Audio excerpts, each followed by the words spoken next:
We live. Hello, everybody. It is Sunday. I forgot the exact date, but you're still alive. June 27th. We're back again. Several birthdays has passed. Happy birthday to everybody. Had a birthday in June. Yeah, it was Father's Day to all the fathers. yes, Yeah. that too. Yeah, That too. I'm But gonna say it like I always say. Ain't have no father. welcome everyone. Darius has been delirious studying. Don't mind him. Yeah. He's forgotten what day of the week it is. Yeah. Yeah, He was serious. I was He was dead serious. I was dead serious. For real.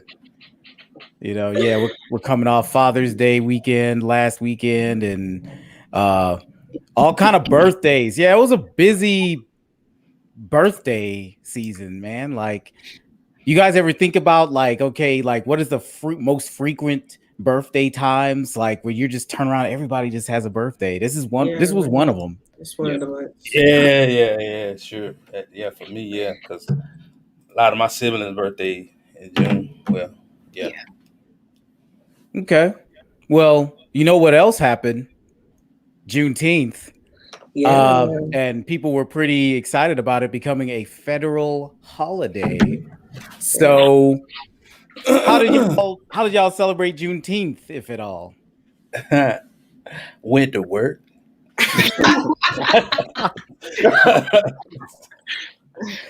Wow, man. What did I do for Juneteenth? I gotta think. I don't know. Melly, you went to work too, so you know. Well, I went to work the day yeah. before because I guess like when the holidays don't fall on a specific day during the week, the day before, the day after is reserved. Like 4th of July, like July 5th is reserved. But I chose to work that day because I got bills to pay. So Hey man, Juneteenth, the federal government caught everybody with their pants down. Yeah, that's exactly what the federal government did. They pulled one out. Like I said, a coworker came to work and said, "Hey, now that the federal government has made Juneteenth a national holiday," I said, "Hey man, you come on to work. Just come on to work. Don't even worry about that. We ain't abbreviate the calendar or nothing. Still June 19th." Oh, I think I know what I did. That weekend was very busy for me because I was planning for a graduation for the school that I work for, and then my sister had her graduation on that Monday after Father's Day. So it was like I treated my father that whole weekend, so he had to pay for anything. Like I took him out to eat, whatever we did, I paid for it. And then okay, we ate seafood. I treated him to a seafood boil on Saturday. Yeah, it was just me and him on that Saturday. We were going to go to this Juneteenth festival or this Black Excellence Festival in Atlantic City, but it's a lot going on. People really outside, and I'm still trying to get adjusted to that. So we just kind of stayed home and kept it a little bit more intimate. And then my sister, she graduated from 8th grade, so she's officially a high schooler now. Yeah. Man, she didn't graduate from no 8th grade. You know, I don't know why they had this graduation like they didn't have more school. Like that's what I'm saying. Like confused. You got more school going on. Right. It's like, woo, I graduated and I got 4 more years of school. Yeah, celebrate the small things. Yeah. Well, see, I know why they did it because most of them were in school during the pandemic. So it's like school shut down and it was like nobody really saw anybody. They didn't really have the usual events they have for 8th graders who are transitioning into high school. And so the graduation wasn't really that special, but I mean, they got to see each other. I think that was like the biggest thing, you know, because they haven't seen each other this whole time because most of them have been virtual and they just started opening the doors maybe in February of this year where some students who opted to come back in could come back, but majority of the students still stay virtual at home. So the thing that tripped me up is they still had to go back to school the next day, which was just wait, what? They graduated and then they had to go to school the next day. Oh no! Oh no. No. That's setting your administration up for failure. Terrible. Like, She's only gonna have like a full month of summer vacation. Because, all right, if I'm in 8th grade, because that's right before you go to high school, of course. So I'm ditching the last day of school. What are you going to do? Suspend me? I don't know. Well, she had to go. I'm out of here. She was home. She just logged on and wasn't really paying attention, really. She just, yeah. Oh, no, man. We got to set that up better a little bit. I don't know, but. Terrible, man. But anyway, congratulations, Mella's sister. Yes. For graduating. What about you, Marshalls? How did you celebrate this momentous occasion? We did not actually celebrate Juneteenth. We had a lot going on that day. Mm-hmm. The first thing was that we had a meeting with our venue for our anniversary party coming up in December. Okay. We did not have a wedding. We got married at the courthouse. Shout out to everybody that gets married at the courthouse. The only real way. I kind of did that. Well, I got my certificate. We got married at a park, and then we turned it back in. Steve, you proposed without a ring, bro. Right. I ain't gonna never forget that. I ain't never heard of a man doing that in his life. So yes. we decided late 2019 that we were gonna have a 5-year anniversary party, and then got our venue, and then the next week we moved to quarantine. Wow. So, yeah, we've had to reschedule multiple times, and so we're like, all right, this is it, because we can't get any of this money back. Right. Yeah. So we got to have this party. Yeah. Right.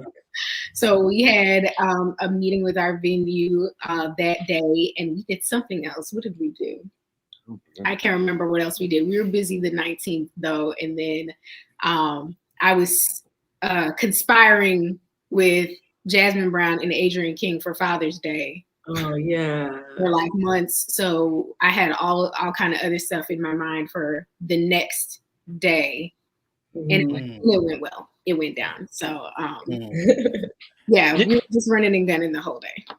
Yes. I saw that you guys had a nice honoring for the dads in your circle at your place. It looked really nice. I see you got the T-shirt still. I know. Yeah. Show off that T-shirt.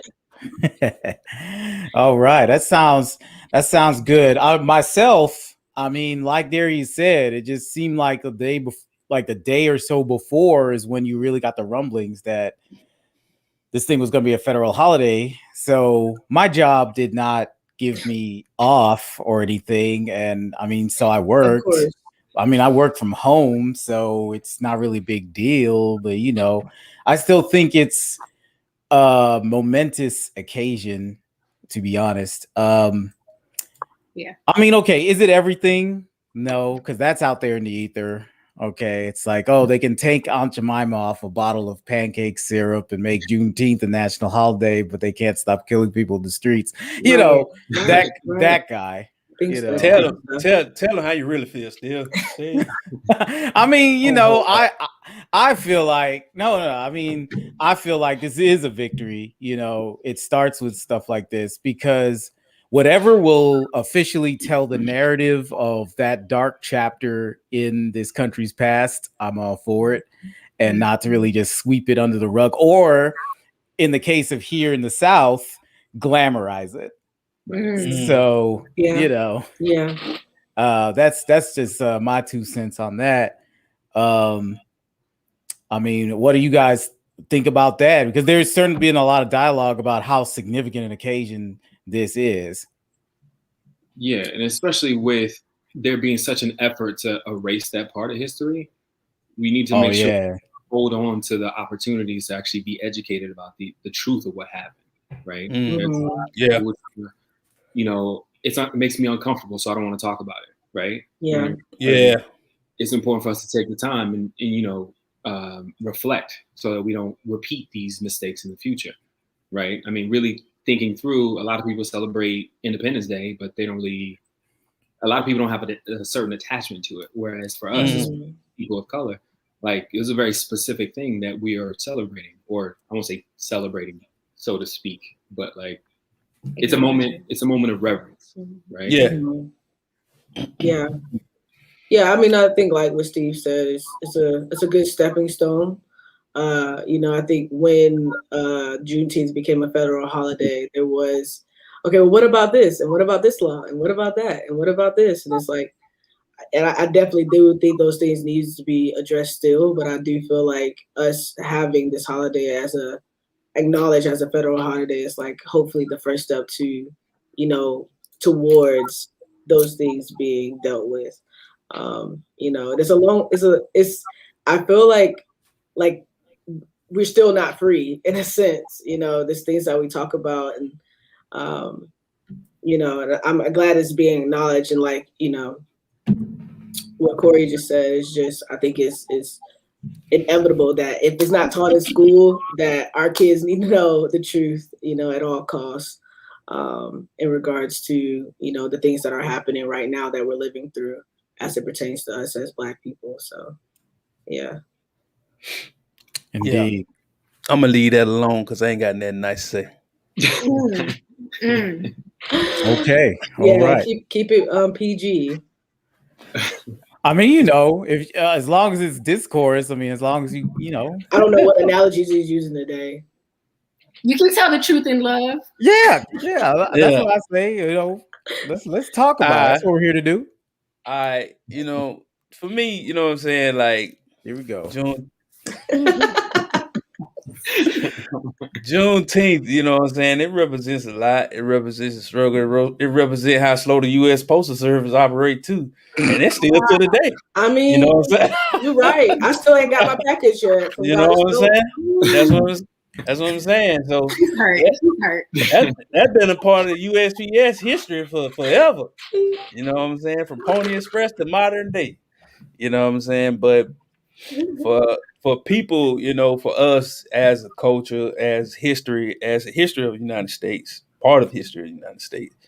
I mean, it's so many things that has been done and still being done to keep everything from us. You know what I'm saying? Not even just things that we need. So as far as equal housing opportunities, jobs, wealth gaps, stuff like that. But it's also, our own history. You know what I'm saying? It's like they just want us to forget and act like this is the way things is supposed to be. It's always been like that. Because if you erase part of history, just like even with the Dark Ages, we lost so much stuff that we was ahead in for us in science, literature, and stuff like that. You get that gap missing. Now it's like you starting all over. You get to wipe the slate clean and say, "Hey, man, I don't know how y'all got here. It just happened." Right. You know what I'm saying? And I don't feel like that's fair to us. You know what I'm saying? Because that's all this country shows us is how unfair they can be to us. They don't never come to the table with like, "Hey, man, let me give you a solution." Or listen to us and allow us to bring solutions to the table and see what we can start working in, like a 20-year plan, a 30-year plan, stuff like that. The country keep giving us just like little pieces of stuff, and it's cool, and I appreciate it. But it got to be more. You got to start closing the gap because it's like I see how things happen for other cultures. You know what I'm saying? In the United States, for its laws being made to protect them and stuff like that. Yep. I need to see that same action with us. You know what I'm saying? Like you keep that June 19th. I'd rather have the laws to protect me from getting killed for a ticket than to have that Juneteenth. You know what I'm saying? Because my life, you know what I'm saying? I want to be able to celebrate my life as long as God got me here and not have to feel like it's going to end at a traffic stop. Yeah. I agree. Indeed.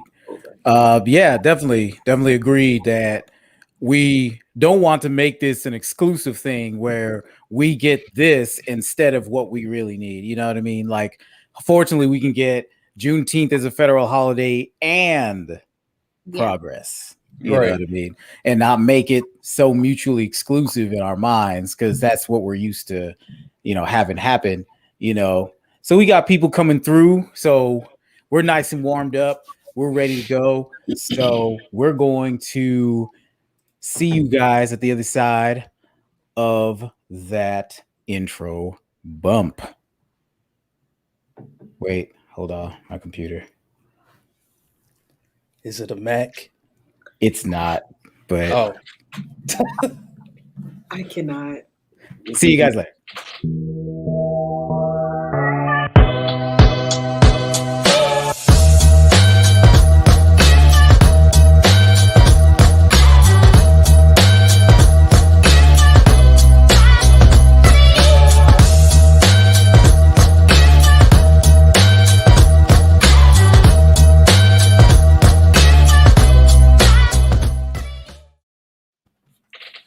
What's up, everybody? It's your boy Darius J.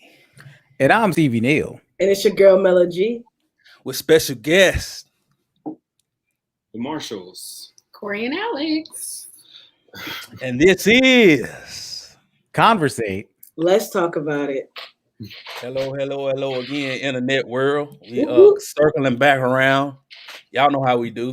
We warm up with you, and then we come back with you with everything else need to be done as broadcast. Sunday. We bi-weekly, and for people that are looking, you can find us on YouTube, Facebook Live, and it's still on our page. You know what I'm saying? So you can go back and review it again if you missed something. See it. If you need to listen to it in sections, do that. But share us. You know what I'm saying? We also on Apple, Spotify, all streaming services. Some stuff I ain't even never heard of for real. Right. And but yeah, like us, share us, rate us on Apple. Don't give us no bad rating because we ain't worth all that. You know what I'm saying? We pretty good. You know what I'm saying? But we appreciate y'all. We thank y'all for showing up and giving us a piece of your time. Yeah. All right. Thank you for that, sir.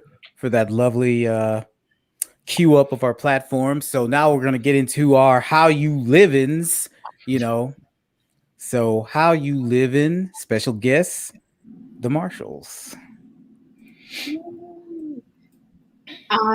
So yeah, it's our turn. I guess it's our turn. Yeah. We're good. We are childless. We are childless for the summer. Wait a minute. For the next 5 weeks. So it's been an adventure. Shout out to my mom, Miss Sharon Cushney Gregory, and Corey's mom, Miss Jennifer Marshall, for keeping our little little person for 6 weeks. Wow. Hey man, come on, grandparents. Right. This is new for us. This is new on this end of the spectrum for us. Right. Yeah, we grew up at grandparents' houses in Florida, Jamaica. Yes. And this being the first summer that we get to send somebody off, a little person off, it's like, oh, yeah. Right. This is why they send us away. Right. I don't have to make anybody a sandwich every 2 hours. Oh man. Different. But if you're watching this, we love you and we miss you. We do miss you. We will see you in 4 weeks. 4 more weeks. Yes. I was about to say Ethan is definitely old enough to watch this back.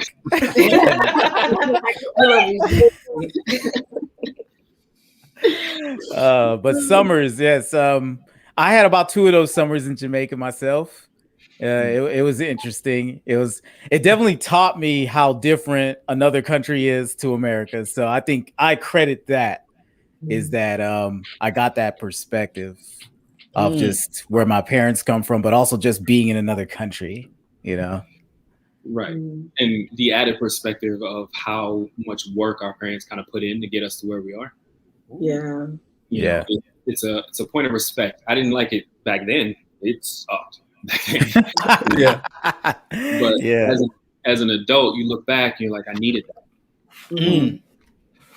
To be who you are today, something that is core to my identity, right? Yeah. And to be empathetic and respectful, all of that. Wow. Yeah. That's awesome. Yeah. Yes. I say that all the time. It's just like, man, all this stuff. Because even with my wife and her family, because she is first generation over here, and I was just like, dang, man, we went through a lot. I would have stayed where I was at. Oh man. Oh my goodness. But all right. Well, that's cool. Keep enjoying those 4 more weeks. And how you living, Mella G? Oh, this past week has been. Yeah, we just had to take a moment of silence for that because I thought you went to sleep. that's literally how I was. I was a zombie this past week, preparing for this graduation. So this is our combined graduation for our students who graduated in 2020 who didn't get a chance to have a celebration last year, and then those who graduated 2021. So, we had a lot of people who got their GEDs, a lot of people who got their trade certification, a lot of mothers graduated, with little kids.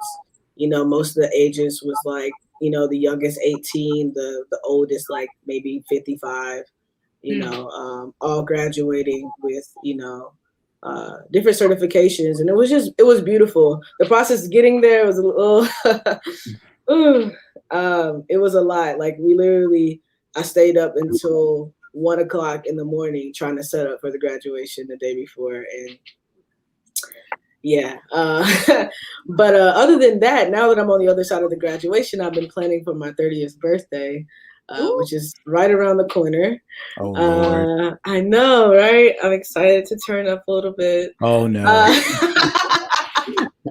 You sounded real hot girlish there. No, I'm living my Proverbs 31 summer. Okay. I'm trying to keep save girl summer. Save girl summer. Come on, save girl summer over here.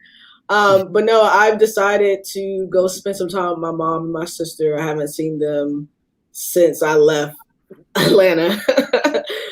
So it's been over a year now. I haven't seen them. So I'm going to go see them, go see my grandma, and then we're going to have a beach day on my actual birthday. So it's just be me and my mom in Savannah. So that's where we're going to be. Savannah. What? And them gnats gonna eat you up. Yeah, well, listen, we all gonna be out there. I was gonna go to Myrtle Beach, but then I'm thinking about all the driving, and let's keep it simple. So we're gonna try to go out there early anyway, before the sun really get out there and make me darker than I am already, and and then just kind of chill out the rest of the. I really do want to have a dinner though, because I'll be in Atlanta that Saturday. So I'm trying to see, what that's gonna look like and who to invite and stuff like that. So, but yeah, that's how I've been living, just planning for my 30th birthday, trying to make it as memorable as I can, and that's it. Yeah, man, sound good. Mella, long hair, don't care. How you live, Stevie Neal? Well. How I've been living is cool. Just kind of getting closer to going back to the office. It happens on Tuesday. Yeah. Yeah. The excitement, I see it. Yeah, after, we were home the whole time. There was no period where we were like trying to stay in the office. They were from like March 11th. They were just like, go home, guys. Don't come back. So, we already had remote equipment to be at home, so it wasn't like this huge adjustment to it. I welcomed it because at the time I felt like there was just so many things on my plate that it wasn't sustainable. I was juggling good, apparently. But this pandemic's been time to reflect. So okay, yeah, make it specific to the week though. So just preparing to go back and everything. Just got a few meetings at work to prepare for. So just really focusing on that and just really just talking with my wife about, just assessing what is on our plate now. You know, that's been a topic of discussion the last couple weeks, but this week too, of just like, you know, when our church building gets opened up, you know, where we're serving at and stuff like that. And we had a sermon about that today, as a matter of fact, with our good friend Brianna Dorellis, kind of bringing the word on that. So it's been that kind of season, just assessing what's on our plate and being excellent with what's on it. Now that we've taken off some things that now we can hand to other people. Yeah. You know what I mean? Because that's, you know, that's important. So, I mean, that's pretty much been it. Oh yeah, on Wednesday, we went to this thing called the Atlantis Selfie Museum. Have you guys heard about that? Yes. Yeah. It is a jolly good time taking photos. It's just this warehouse, basically. It's not too big a space, but they have all these backgrounds set up, ring lights, whatever you know, props, stuff like that. And you just take a bunch of photos. I haven't posted any of them yet, you know what I mean? Because I guess I'm not a 100% selfie person, you know what I mean? But you know, it was fun. It was fun, you know, and Britt enjoyed it as well, and we went with the Browns as well. Made it a day date. Why is there a space like that? All right, yeah. What's up, man? What you mean? Oh, take the glasses off? Wow, it's serious. What, man? I take a selfie. I'm secure in my selfie taking, sir. I feel like you're a very, very photogenic gentleman, man. I keep hearing that. That. I'll take the compliment, but people keep saying that to me. That's crazy. It must be true then, Steve. I almost feel like if I'm that photogenic, that means I'm disappointing in person. I don't know. I don't know how that work out. No. Okay, but no. But no, thank you. It makes sense. Thank you guys. But that's just my week. That's how I've been. So how are you living, Darius J? Busy. You know what I'm saying? I've been living pretty deep in this computer. This laptop is my home. You know what I'm saying? In my room, 4-corner wall. Been staring at it for 6 hours on the weekend a day and 3 hours every day, Monday through Friday, just to try to get all this coursework done. But it's been good, you know what I'm saying? Everything been working out, trying to get with my counseling, make sure I can meet days that are good for both of us, because we've been missing each other, you know what I'm saying? Like, I just be like, all right, so you said Saturday, I thought you said Friday. I am busy Friday, but you know what I'm saying? Keeping that part in check, plus still doing the 75 hard. I'm on day 42. My brother almost done. He started early. Yeah, he did. He don't wait on nobody. You know what I'm saying? But he done. Me and Siobhan, you know what I'm saying? We've been traversing on, walking in the rain and all kinds of stuff. It's been fun, man. You know what I'm saying? Like, it's been fun, but it's been hard, and it's been making me I keep a tight schedule now. I have to, because if I don't, things won't fall into place. And you know what I'm saying? Like, the way they need to, or having a schedule to help me, you know what I'm saying, stay on top of the things that I need to get done for us. Like take care of stuff in the house and stuff like that, and make sure I keep laundry up and all that stuff like that. Just stuff I like to keep done, you know what I'm saying? And work and studying, reading, all that stuff like that. Just make sure all my projects getting done in a timely manner, all kinds of stuff. But it's been good, you know what I mean? Work been good. Yeah, that's it, man. My AC in my truck went out, you know what I'm saying? Oh, not in the summer. Not in Atlanta. That made me upset. I just cut the thing on. Like, dang, that thing blowing hot mouth air on me.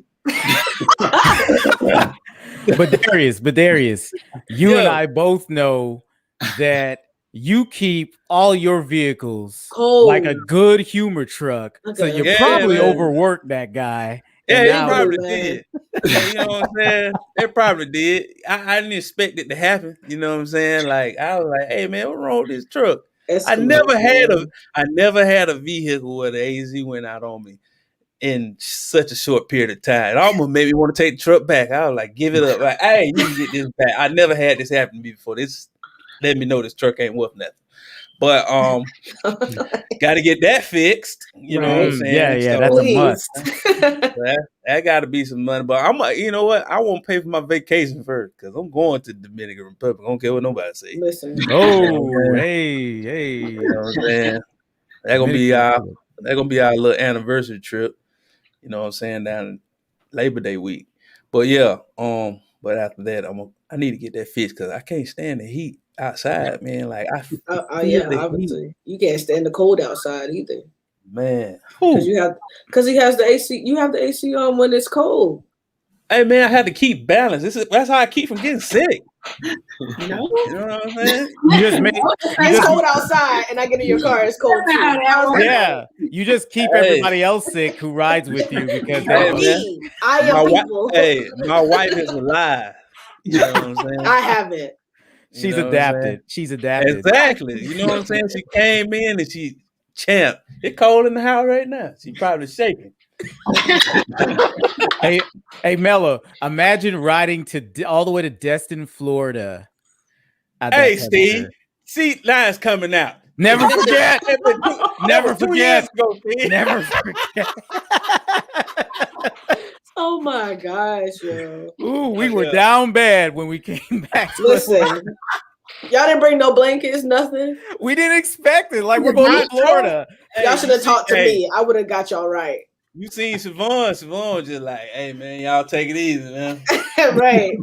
Covers, hoodies, everything. Hey man. I'm sorry, guys. You know what I'm saying? No, it's fine. It's cool. That's your. No, it ain't fine because she's bringing it up, Steve. Y'all just haven't forgot about it. It's your truck. That's your prerogative, sir. We do the same thing in my car too. So I feel you. We keep it as cold as possible. But listen, he didn't tell you that he was riding around with a car that did the same thing 3 years ago. And every summer he'd be like, I'm gonna get it fixed. I'm gonna get it fixed. And he just got a new car because after several attempts to get that AC fixed, they were like, oh yeah, it's this problem. Nope. Nope. Oh yeah, it's this problem. Nope. Go get that checked out. Oh, they ain't gonna do that to me but one time. Oh yeah, it didn't fix. Oh, you can keep it. Keep it right here. Keep it going. I sign everything over to you. I go get another. I don't care if it's an 89 Fiesta. Wow. If the AC work, I'm taking it. man. But all right. So, all right. Glad you're living well, Darius J. Stay strong with those classes and stay cool in that hot box till you get it fixed.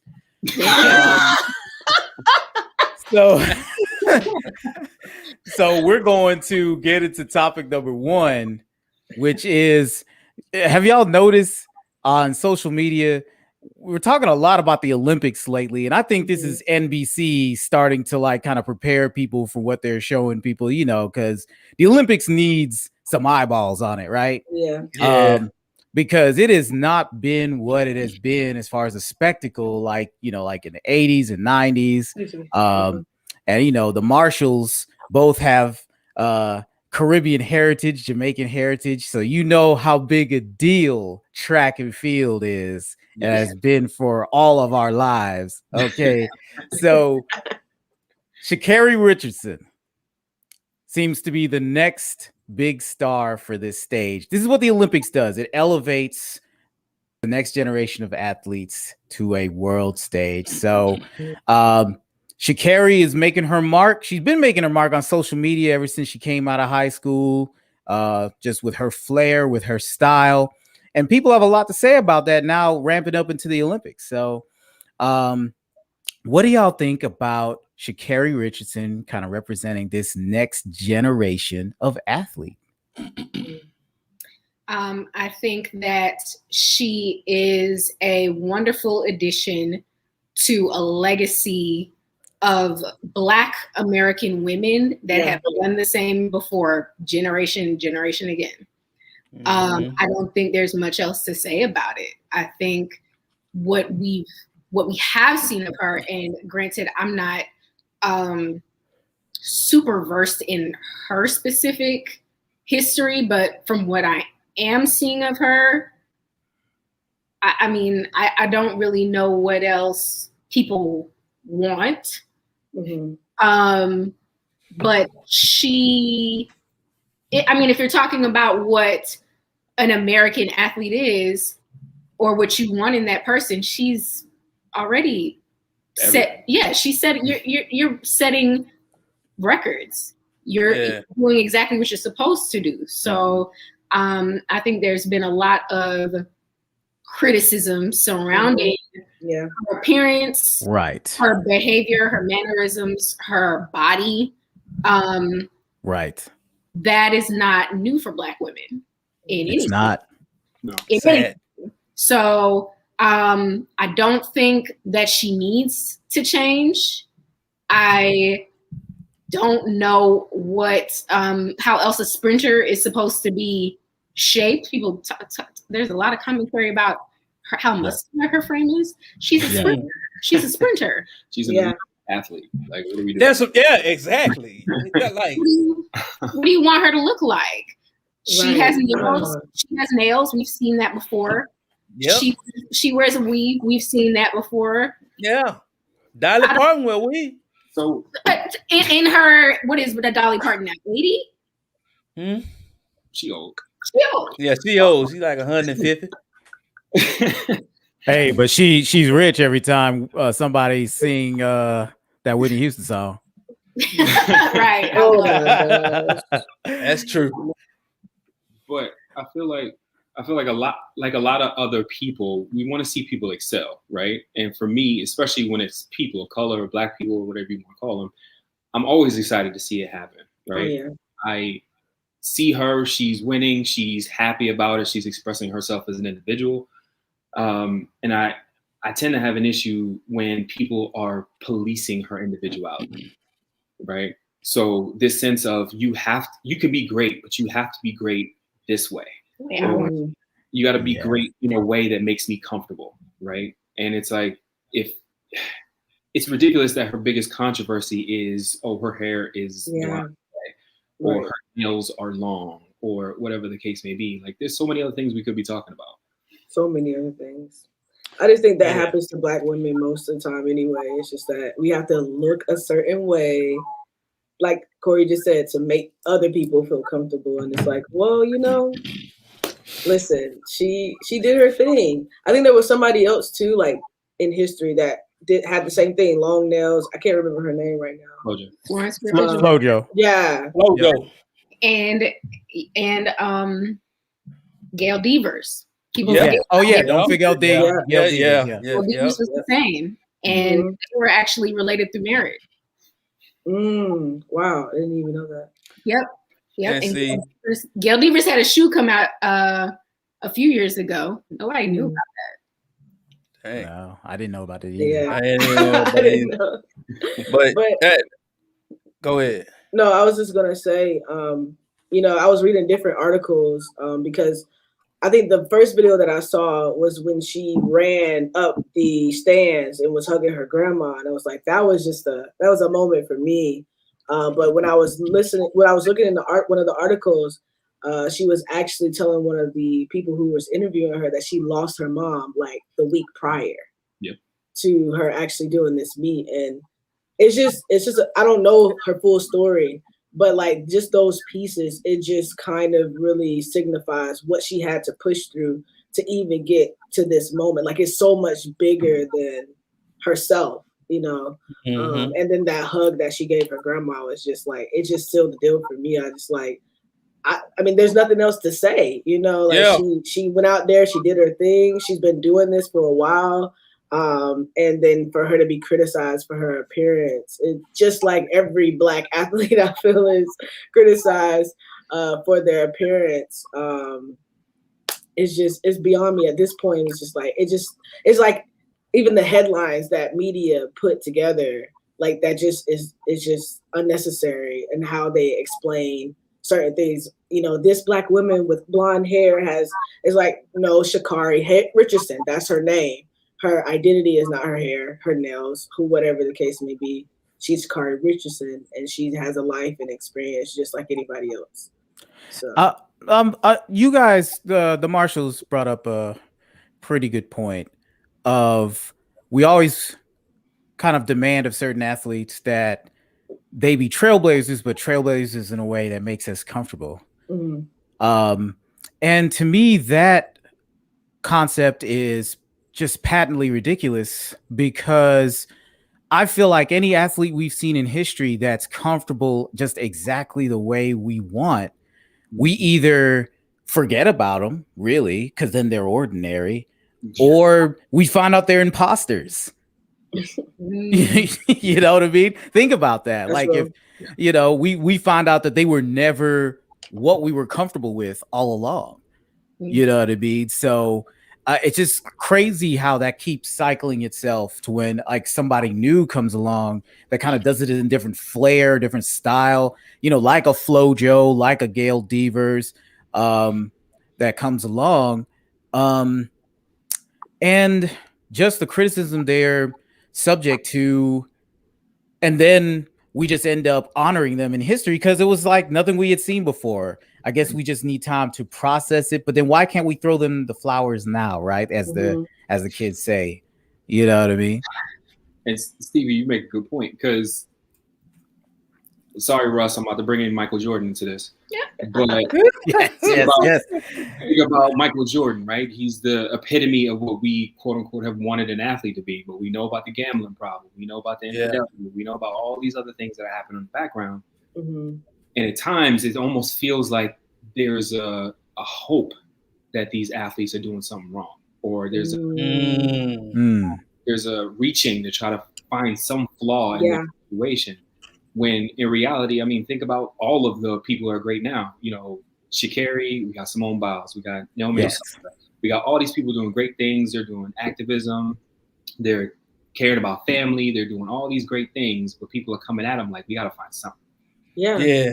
Oh, no, look, she doesn't look like the other people. So maybe something's wrong with her, right? Mm-hmm. Instead of just appreciating for who she is and what she's doing. Yeah. Because I just feel like it is like, it's something that I always found like crazy about like the country and even us, you know what I'm saying, as a people, because just like I seen a lot of people that were African American saying things that were putting her down. And I'm just like, yo, them your folks. You know what I'm saying? Like, it's always us. You know what I'm saying? I'm like, then your skin folk, what you doing, man? You know what I'm saying? Because it's like, it's a lot of things that I try to tell people, like, yo, this is the reason why I don't want to affiliate with certain things, because just like, I was like, yo, it ain't gonna be positive. Because it's like people see people doing great things. They always got to do something, like Corey said, you got to find something to blemish it. You know what I'm saying? Like, you know what I'm saying? Like, and hair is all you got. You know what I mean? Like, hair is all you got. That's as far as you can go. She in shape, all that stuff like that. Doing things that 98% of this world ain't even doing. You know what I'm saying? And like, we always try to find, it's just like the crab barrel mentality. You know what I'm saying? We always trying to find something to pull somebody back in. You know what I'm saying? And I appreciate that a lot of the time these athletes don't give attention to what people are saying a lot, because it can become weird, you know what I'm saying? Because they'll pull you down. Now you got to fight the fight that they fight, and they ain't gonna fight fair. You know what I'm saying? Then they'll make you the bad guy just by saying something, and they try to protect your character. And like, just like, if you can't find nothing wrong, just congratulate. You know what I'm saying? You ain't gotta hate. You just like, man, congratulations, sister. You know what I'm saying? Sha'Carri. Congratulations, Simone. Congratulations, Venus. Congratulations, all these Naomi, all these ladies that are out here doing their thing, representing, taking care of their families, promoting mental health, all these things, man. This stuff ain't weird. This is actually good. You know what I'm saying? But as the public would do, it's like, oh, we got to find something wrong. Oh, she want to take care of herself? Right. Oh, something's wrong with that. Or she like wearing her hair a certain way, man, something's wrong with that. It ain't nothing wrong with it. Just mind your business. If you can't afford the hair, just say that then. Right. To that point, Darius, I think we also have a responsibility to be as actively supportive as we can be of people doing these things. Yeah. We have a lot of people who tend to do the whole, oh, that's not my business, I'm gonna leave it alone, right? In reality, they need our support, even if we are not fully in line with what they're doing. I was seeing the other day that they had asked like Rafael Nadal, like how he thought about the situation. And generally he was just like, oh, I understand her, but that's not my problem, right? And it's like, not necessarily in that negative way, I kind of paraphrased, but it's kind of like you didn't need to say it in that way, right? Right. Because even if you didn't intend for it to be this negative thing, you know, you got people that are going to pick it apart. Like, oh, okay, so it's not a problem for you. So what's wrong with her, right? So her as an individual, there's something inherently wrong with her because she can't do the job like everybody else does it. When in reality, what we know to be true is that we got tons of people suffering in silence, right? Think about all those people, you know, for example, in football, in NFL, you got all those people getting CTE and just being like, oh yeah, I'm gonna shake it off. I'll be all right. No, I gotta keep playing, right? Next thing you know, you got everybody doing the things that they were doing, when in reality, if they had the support and the empathy for people to kind of come out and be like, no, we're here to help you, maybe take that time, and then we'll see you when you get back. You know, overall, the world will be a better place, right? Yeah. There's this demand of these people. Sorry. There are a lot of people that don't see them as people. Yeah. They see them that's the part. Right. Yeah. Don't see them as people. And I think there's a big role in the, as y'all mentioned, the inner respectability politics within the Black community. That, you know, Darius pointed out, that Stevie Neal pointed out, like this crabs in a barrel mentality that, you know, the respectability politics frames and pits us against one another. And the fact that if it weren't for us having to work out these issues on one another in this public platform, you know, we could actually see each other, as Corey said, as people, and not this, you know, track running show pony and this idol. You know, the idol, because ultimately that's what a lot of these heroes, these heroes and, you know, our role models are supposed to be. We're supposed to check all these boxes. Yeah. You know, if you're not this clean cut, clean shaven, straight hair having, you know, proper King's English speaking, you know, Black person, then it's like, I don't know how to support this person because they can't uphold the image of what all Black people are supposed to be. I think for me, the biggest star of this week was Raven Saunders, the shot putter. She got that shot put with her grill and repped Charleston, South Carolina real hard. And I love that. And I love that kind of representation because we didn't get to see that.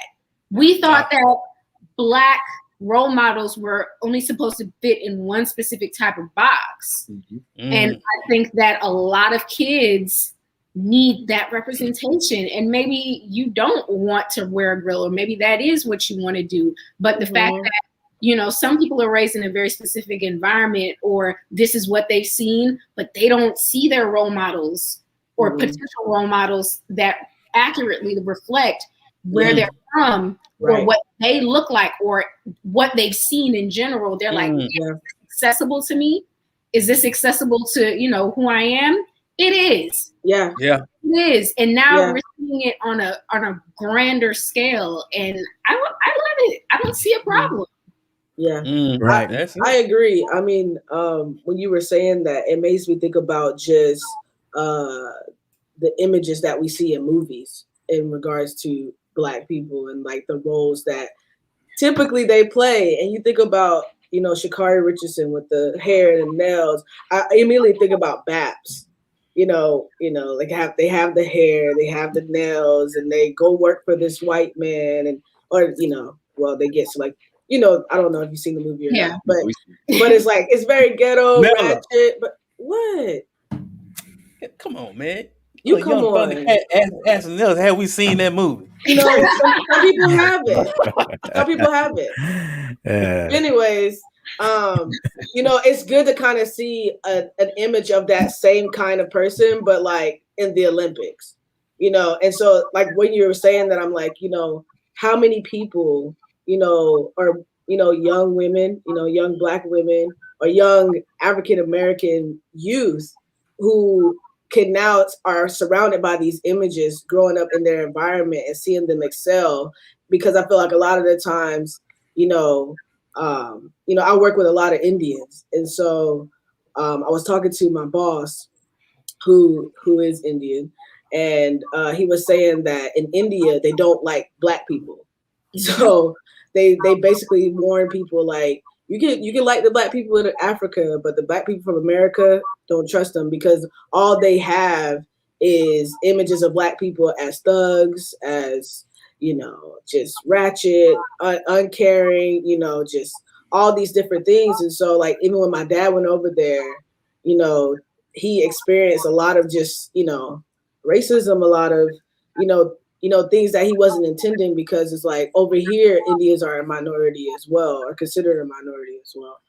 And so just to kind of see that contrast and just how heavily influential movies are in that way to make you feel like these images that I'm seeing on TV are real. And like, but then you think about a person who's actually living in that environment, that they feel like that's as far as I can go. So being able to see that contrast, you know, in these different ways, I feel like is very helpful, you know, because just like the woman from South Carolina, like when she was all in the camera with her girl, like, yeah, let's go. It's like, yes, like, you know, she's representing her hometown, but she's being herself and she's not afraid of that confidence. That's what I loved about that whole celebration piece. So, yeah. Right. And interestingly enough, this has been an issue for some time. Like, you know, me and Corey definitely are NBA fans. It's the 25th anniversary this weekend of the 96 draft, which is my opinion, the greatest NBA draft of all time. Yeah. You know, because you had Kobe Bryant, the late great Kobe Bryant. You had Stephon Marbury, Ray Allen, Antoine Walker, even so, not just superstar, you know, Steve Nash, Peja Stojakovic, but you know, the top of that draft was Allen Iverson. Yes. Okay. Yeah. And Allen Iverson, I will always respect not only for his game on the court, but just what he was able to make an impact culturally with those cornrows. Yeah. Think back. He changed the game. Oh, yeah, he did. Think back in 1996, even though cornrow with me, we saw that around the way. Yeah. But we didn't see it in the NBA. Yeah. You know what I mean? Kids at the game with cornrow. You know what I'm saying? Like, we didn't see it on such a scale until he decided, you know what, not only I'm going to rock this for like, you know, the rookie all-star game, I'm going to rock this full time. Yes. You know what I mean? So he's going to rock the cornrows, the tattoos, stuff that we have seen around us on such a great stage. Like Rodman wore tattoos, but he didn't make it as cool as Allen Iverson did. Yeah. No. You know what I'm saying? And what that does is it isn't just like being, you know, out there for out their sake. It shows that person that's around the way from us that they can make it too. Yes. You know what I mean? It takes that exclusionary politics out of it. Now, certain things like as a professional, you want to uphold and maintain, and that's fine.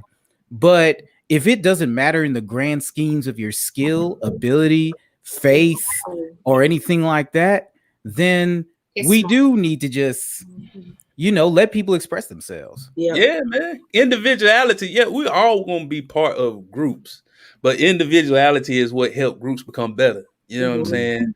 Like, if you able to express yourself inside a group but still be a part of the group, it helps the group grow. It helps everything elevate because it's that's what it's all about. We don't all have to be the same. We don't all have to express the same. You know what I'm saying? It's good to just be able to express yourself the way you can, the way you want to, and and still be at the top of your craft. You know what I'm saying? There's nothing wrong with that. Right. Yeah.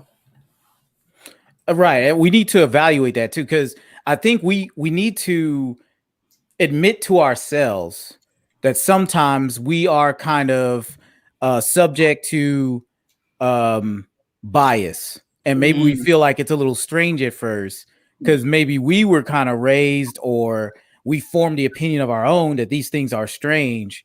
We need to kind of step back and just like have some perspective. Like, I understand maybe the mainstream media, a lot of them didn't grow up with a Sha'Carri Richardson, what I mean? Or seeing that growing up, but so now they're looking at it, but then have the perspective, know that this has happened before with an Allen Iverson 25 years ago. Yeah. And just take a little perspective, you know what I mean? But see, it's all about eyeballs, and it's all about, like, we are going to have a loud opinion out here of how she looks. Like, media is certain of that. So I guess that's the cycle we're in. So it's just a constant back and forth and a battle with that. But hey, we're talking about it, and that's what's the best thing about it. We get to look at a Sha'Carri Richardson. We get to, look at, like you said, a Naomi Osaka or Simone Biles, or maybe even Trae Young if he makes the Olympic team. Hey, he got the translucent hair, baby. He gonna represent for the ghost hair. You know what I'm saying? All the ghost hair individuals out there that ain't willing to let it go. Yeah, man. He needs to make a plan soon for that, because it's gonna betray him. It's already past that point. He was like, hey man, we can see your scalp. Like, through your hair. Through your hair, dude. Like, dude, your hair is invisible, bro. Like, you need to let it go. He's like a torch. He's like a torch. What you're doing, but Trae, you need to let it go. Yeah, it's gone, bro. Make a plan. Make a plan. I guarantee he can't even walk outside when the wind blowing that thing out of here. And please don't get a unit. Don't get a unit, and that we find out. Hey, I seen a place in Turkey. You're gonna have to go to Turkey. But they in here putting something in people's head and they hair grow, man. Oh Lord. You look like you got bad acne. You look like you got bad acne for the first 15 days, but after that, you know what I'm saying? Like it looked like, I'm talking about, man. Look it up, man. Look at this hair place in Turkey. I seen it on Instagram. Yeah, and they just like, and then they pick you up in a limo van and everything and bring you out. And you know what I'm saying? I seen it because I was looking at beards, because I wish I can grow a beard. And I was just like, man, that may be the thing I do, man, when I get by 50. No. Darius, that's fine. Just let it go. You okay? Huh? The goatee is where you're at. You gotta stay in your lane. I want the gloriousness of the beard. You gotta stay in your facial hair lane. See, like I have what I call the LeBron. Okay, it's it just kind of grows here. It does not connect here quite. You know what I mean? But but like like Jazz Vic, like we're not we're not all blessed in that capacity. Jazz look like a Hebrew Israelite. Exactly, like but that is his beard lane. The circle goat, that is your beard lane. That is definitely your beard lane there. It is a great one. See, I can't grow a circle goatee. I during, can't do it. During the quarantine, I almost had it. Like it was coming. Yeah. But then I went and got a haircut. I don't know what happened, man. Something happened. A patch was missing. And I was just like, hey, man, just cancel the whole thing, man. Cancel my subscription to Beard Weekly. It's over. But yes, looking forward to the Olympics as always. Like, I've been hooked since '92 in Barcelona when I was watching track and field in Jamaica, cheering Merlene Audion. You know, yeah, that's right. I got you. Yeah, you know, I know. That's a name like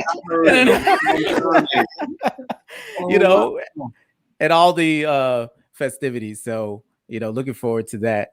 So now we're going to turn our attention to our relationship discussion. You know, Mela loves these. I love these. Yeah. So Mela, you still ain't got no relationship. I don't. Wow. But it's okay. Just throw me on the bus. The way here on the live, you know? The way he said it, You don't love me. It's fine. I do love you, man. No, you don't. You know, you like. I'm telling you, you like my last sister. Okay. Man. But what I gotta do with what you just said? What you mean? Okay. All right. So we're here to discuss the issue here with dating, as we always do. But this issue. It ain't nothing. Ain't no issue. All right. Yeah, so our friend Myron. Our friend Myron Abernathy contributed this to Convrs8 Let's Talk Facebook page, which is what we encourage everyone to do, right? Like these are things we wouldn't have ordinarily thought of that ended up being a great buzz generator, and now it's going to be a great topic. So in this modern age of social media, texting, what you doing, you know, aren't you ups and all that stuff. In this age, do men truly pursue enough in dating and courtship? Like really, we're talking intentionality, effort. We're not just talking about money. We're not just talking about money, guys. Let's open it up to everything you can do to show somebody you like them. All right. Darius is about to burst. So we're going to start with him. All right. I'm going to bring y'all a couple definitions just to start off proper. Oh, here we go. Chasing. To pursue in order to catch or catch up with. Mm-hmm. Pursuit. The action of following or pursuing someone or something. Okay. The question was chase versus pursuit. You know what I'm saying? And when we come to the English language, we don't never have real solid definitions for anything that we use. You know, bad mean good, tight mean cool, all that stuff like that. That was back in the day. But like chasing pursuit, I feel like it got a nuance to it. You know what I'm saying? It's just like like chasing. I feel like Myron did. It's just like if you're chasing somebody, you know what I'm saying, you just like it's like you playing the game, you know what I'm saying? Like you may catch them, you may not, you know what I'm saying? But if you're pursuing somebody, the intent should have been laid down with a conversation, you know what I'm saying? Because if you're a grown up and you're a man about yours, I don't know nothing about what you're doing, Texas and all that stuff like that. That was a little before my time, you know what I'm saying? We were still talking to people in real life, you know. But you know what I'm saying? Like for this generation here, man, like chasing people, you know what I'm saying, and stuff like that. Everybody play the game because everybody try to live behind something, and people are not always telling the truth.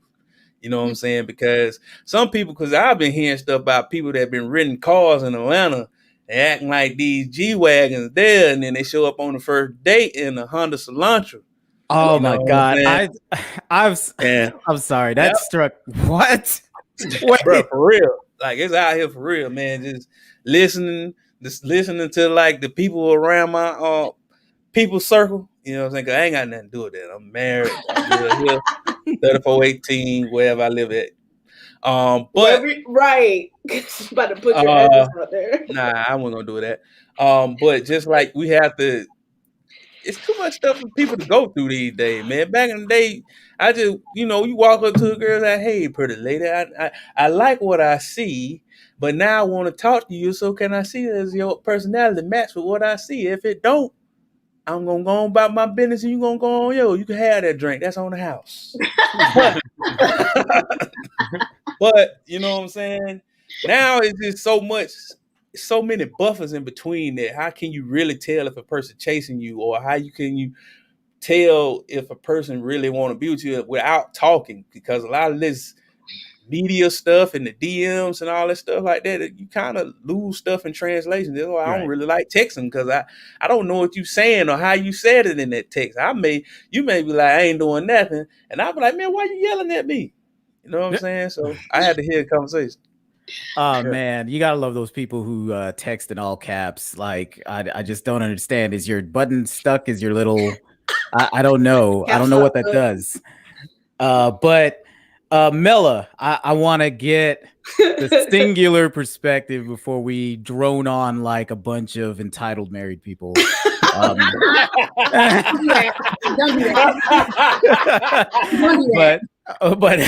But yes, Mela. What do you think about this? Do men pursue, not just chase? Is it? Yeah. So I'm gonna get off the men a little bit and kind of talk to the women. Yeah. Look at Mel. Blame your hair back when you say it. No, but seriously, I think I've said this quite a few times because I love talking about relationships. Just relational stuff in general, because I think this is something that I've been very intentional about building in my own life. And of course, I have a podcast outside of this that I strictly talk to women. Just my perspective, sharing my vulnerabilities and things that I've experienced in dating and just building a life with God, so on and so forth. But I do feel like just if you think about the pandemic, right? Nobody was out here socializing with each other. And so I feel like a lot of people resorted to dating apps, and I just feel like when you're getting to know somebody on social media, I mean, Darius hit the nail on the head. Like, you don't know who the person really is until you actually meet them in person. So the energy that they're giving you through text, I finally meet them in person. It's like, this is a little awkward. It's off. I understand, like, when you meet somebody for the first time, it can be a little awkward, but it shouldn't be awkward the first 3 times. It's just like after the second time, it should, you should be trying to develop some sort of relationship. But the reason why I said I'm going to talk to the women, because I think sometimes, I was talking to one of my coworkers about this, one of the biggest things that I had to focus on is healing from my trauma. Because I feel like a lot of the times when men do approach me, I can be very defensive because of things that I haven't dealt with in my heart. Mm-hmm. And so when they are being intentional, sometimes they do communicate, sometimes they don't. But I do feel like even when they do approach, my defense is like, well, I don't want to be hurt again. So it comes out as, can I really trust you? And so even if the communication is clear, because I've had that happen, someone was very clear about their intentions. This is what I want. And I was like, I don't know if I'm ready for that. And then I think sometimes when I do communicate that, it may seem like I have commitment issues, or they just kind of move on to the next person, which is okay with me, because I just want to make sure that I'm clear in my intentions so that I don't set myself up for failure or disappointment, because I want to be clear in my intentions. Because the last thing I want to do is lead somebody on to think that this is going to be something more than what they probably put out there. But I do feel like it takes a lot of healing. I have this quote on my phone. It's like a daily reminder for me. And it says, heal so you can hear what's being said without the filter of your wound. And that hit me so hard, because I think sometimes I am still listening with my wounds of past relationships, of things that I've gone through, things that I've experienced. And then also when I'm in prayer about who I ultimately want to be with, sometimes like my prayers are like shifting to like, well, God, who do you want me to be for this person? Or who do you want me to be, period? Not based on being with someone, but like, who are you transforming me into being as this whole woman that you call me to be already? Like this is the person that you call me to be, but because I've been abused, I've been hurt, I've been traumatized. There's things that I've been that was outside of my control, that was inside of my control, things that I've done intentionally that built this person that I became. And through therapy, you know, and breaking down those walls and having those hard conversations and really dealing with those things head on, I'm discovering that I'm not, those things are not defining me anymore. They were things that happened in my life, and I acknowledge that, but they're no longer things that I take with me to say like, well, this is who I am, so take it or leave it. No, right. I could change if I'm willing and I'm consistent and I'm diligent and I'm serious about it. But I think I feel, my personal opinion, things that I had to go through myself, a lot of the times that I feel like I may have been unapproachable or overbearing or whatever the case may be, is because I was still filtering my words through my wounds, because I'm hurt and I'm basically emphasizing those things on you. You had nothing to do with that. You're just really trying to come in and really be my friend or really be intentional about getting to know who I am. But I'm so defensive and I'm so guarded that, you know, I'm not even giving you that opportunity. So I do feel like, even switching over to our men pursuing them, I feel like there are some men out there, I can't say all, but I do feel like there are some men out there that are very intentional in their approach of pursuit and being very clear in their communication about what they want. But I do feel like sometimes we, as women who haven't really dealt with their trauma, can be unapproachable at times. And I just be speaking from my experience. I can't speak on behalf of all women, but I just know that that's my personal, you know, experience. I don't think that I don't feel like we can recognize that sometimes. Like, are they chasing? Are they pursuing? Because what lens are we looking through? Are we looking through the lens of our trauma or through the lens of healing? Yep. And thank you for sharing that, Melif, that candid perspective. You know, it takes a lot to at least admit that could be something that you're dealing with. So thank you for that. So now, Marshalls, what is your take on the situation?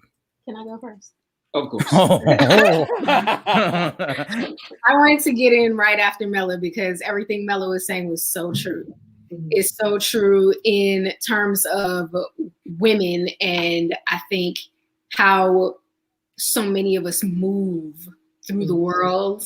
Hurt is real, trauma is real, and when the situation is done, it's not over. It's not over for us. You know, we have emotional wounds, psychological wounds, and if you're not actively working to try to heal from those things, they're going to come up again. Yeah. They're going to come up again. Maybe not today, maybe not tomorrow, maybe not with this relationship or this person, maybe not with the next, but it's going to come up again some way. And if you're not self-aware, if you're not intentional about healing those things, they will continue to hurt you. Mm-hmm. You might not hurt the other person. They're going to continue to hurt you. I can 100% agree with energy and how you move through the world, Mella. Like, if you seem guarded, then people might not approach or pursue even, you know? Thank you, Darius, for those definitions, because like you said, language matters.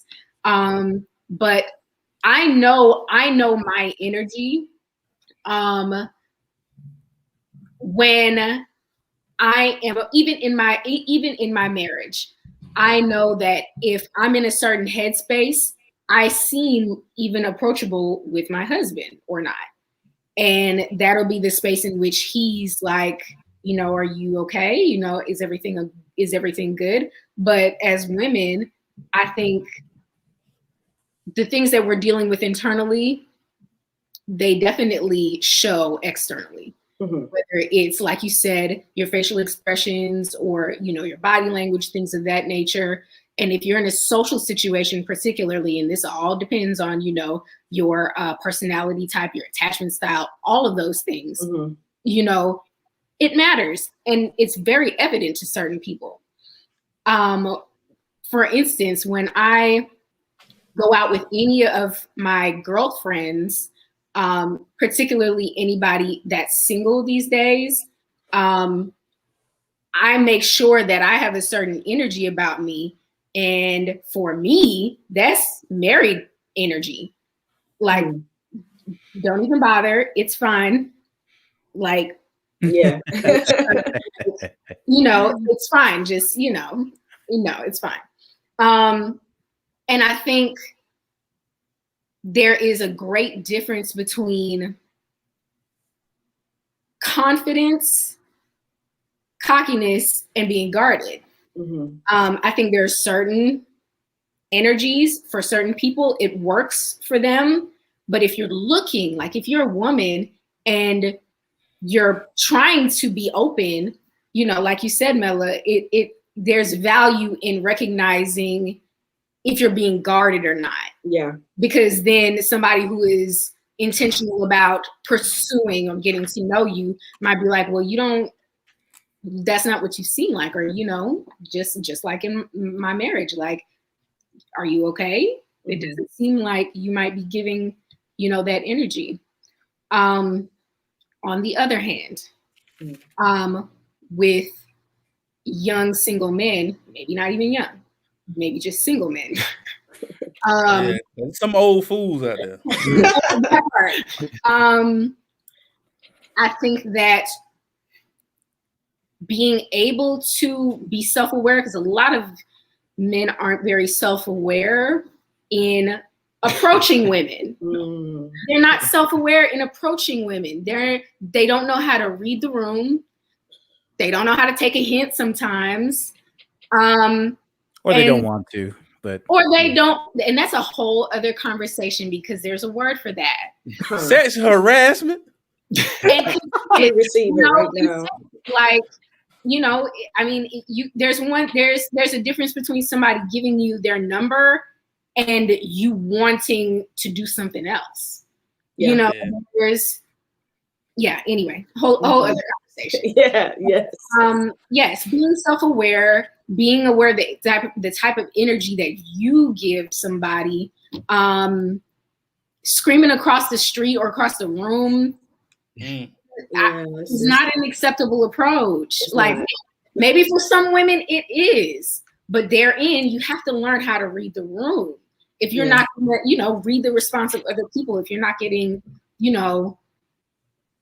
the response you expect, maybe you need to readjust, maybe it's not just that response, maybe it's something else about you. But I also want to say that doesn't stop simply in courtship and dating. Well, in dating. I think there is a level of courtship. No, I don't think there is a level of courtship. I know that there is a level of courtship that should be maintained in marriage, and, Corey and I have talked about this, before too, and we've continuously worked at dating and courtship within our marriage. And like you said, Stephen, earlier, the intentionality of not only men, but women too, in marriage. Like, that needs to continue, and that's what we're married for. We're in this partnership. We're in this partnership, in this this relationship for God and our children, but ourselves too. Like, we need to continue that. And I've seen and heard a decrease in intentionality, specifically with married men.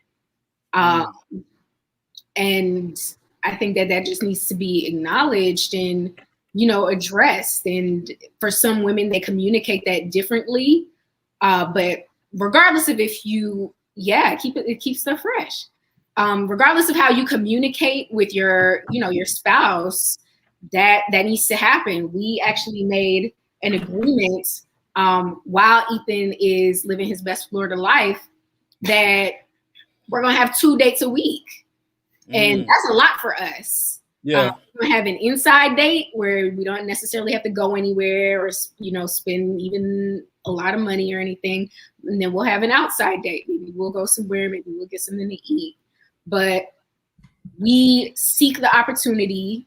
We're intentional about spending that time in the courtship, because that can't go. That keeps going to marriage. Yeah.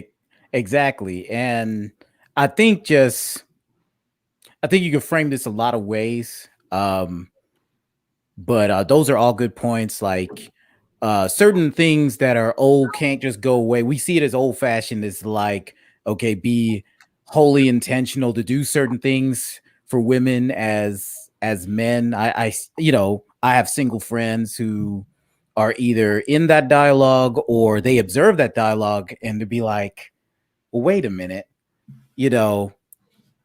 I'm out here, what you doing? And I'm out here saying you up, and I'm out here Netflix and chilling and nothing else. I'm not saying you don't do those things, but nothing else. But I'm out here single. Mm-hmm. What do I need to change? Mm-hmm. You know what I mean? Yeah. So your approach. yeah. Because the thing is, I think what's important is that you talking about for the fellas. I'd say it starts with that's all I can say from really because that's my perspective. Yeah. What happens on the women's side too, just to let you know. Well, you need to stop laying down on the track and just letting people trip over you. That's what happened when you Netflix and chill. You just lay it down and you didn't even pick up pursuit. You just let the person catch you. It was probably a sloth. And you know what I'm saying? You let a sloth catch you.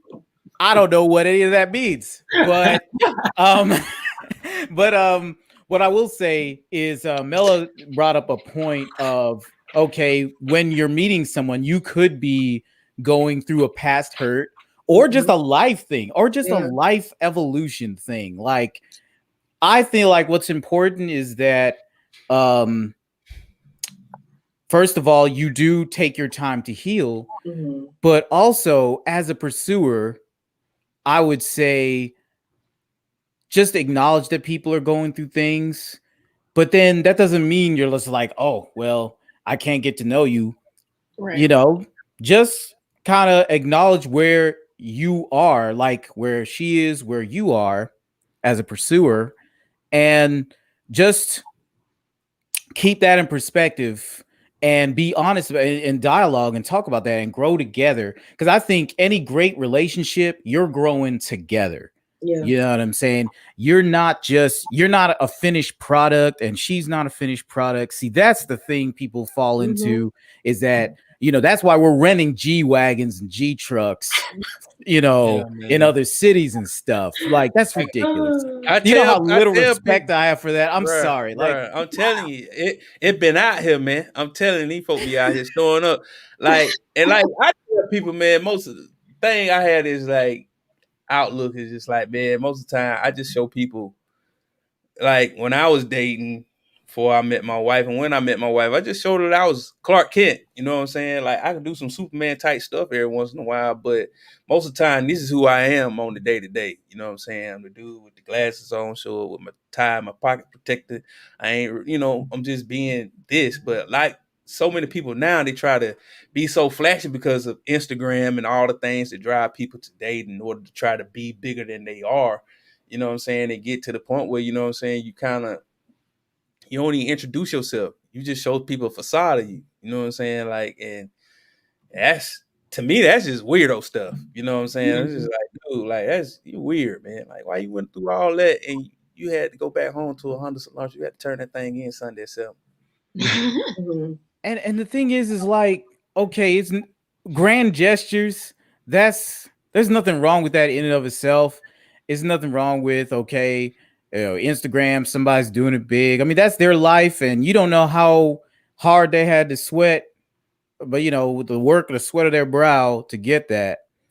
But it's just all in how you internalize it as the viewer, as somebody who's absorbing that and feel like you have to do it for somebody else.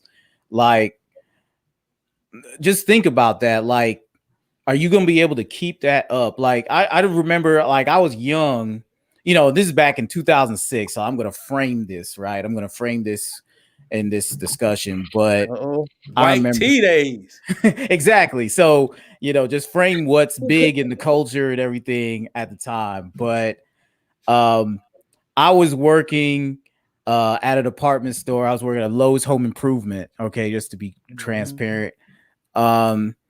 And I had a friend there who kind of had this standard where she wasn't going to let any guy take her to a real cheap place to eat. Her first date floor was Papa Dough. And I'm just like, you're crazy. you're crazy. That's the floor? We should look her up. No, see, this is what I didn't want. This is what I didn't want. I don't. What's her name? No. I'm not. I need to see where she at now. Like, oh, Papa Do's, huh? 3 baby days. Don't do that. Don't do that. We don't know him. He's just a guest on the show too. Oh man. You're gonna get me in trouble. But the thing is that okay, there may have been some past hurt there. She might have dated a dude who Red Lobster was a staple in the culture for probably the first 10 or 15 years of the century. Okay. Hey, you took somebody to Red Lobster, they got you a second date back in the day. I owe my marriage to Red Lobster. Hey, I ain't gonna say I owe my marriage to Red Lobster, but a lot of my youth was all right. Cheddar Bay biscuits. And we're moving on. All right, but what I'm saying is that just acknowledge that, just enjoy your growth process and acknowledge that in others. You know what I mean? Like, don't just exact this thing out of a lens of, first of all, what Mel said, hurt or just superficial standards, like Darius was saying. Like, just enjoy your growth process. That's what I wish I would have done a little more, when I was in that stage of the game. But thank God I have a wife who loves me and grew with me. Yeah. You know what I mean? I have something to say. I didn't know. Oh, yeah. Oh, I was just gonna say, I think one of the things, so I was one of the people that started using dating apps during the pandemic, and it was an experience to say the least. I met a lot of interesting people, I think, but in that, so before I even started dating apps, I was actually having a conversation with my dad, because my dad understands my desire for marriage, but I also understand that I'm not settling either. And I also want to, like, I've been learning to embrace singleness and God using me in this season and not seeing it as a burden. So in that, I was like, well, I just want to meet people. That was my intention, but that's not their intention. So you got to really go in and be like, all right, this is what I am. It's not what I'm going to tolerate, et cetera, et cetera. So then I started on these dating apps. I met some very interesting people, like I said, but maybe like a month or two ago, I realized, like, man, like, I think when Darius was like, well, you're not in a relationship, and before we got into the discussion, I realized that the reason probably why I'm not in a relationship right now is because I think God really had to humble me, because he's like, if you're desiring this thing, you're not even preparing for it. And I just like, ooh, I just like, there's things that I'm desiring, but how am I really preparing to receive the thing that I'm actually asking for when I'm wasting my time with people that probably is not for me?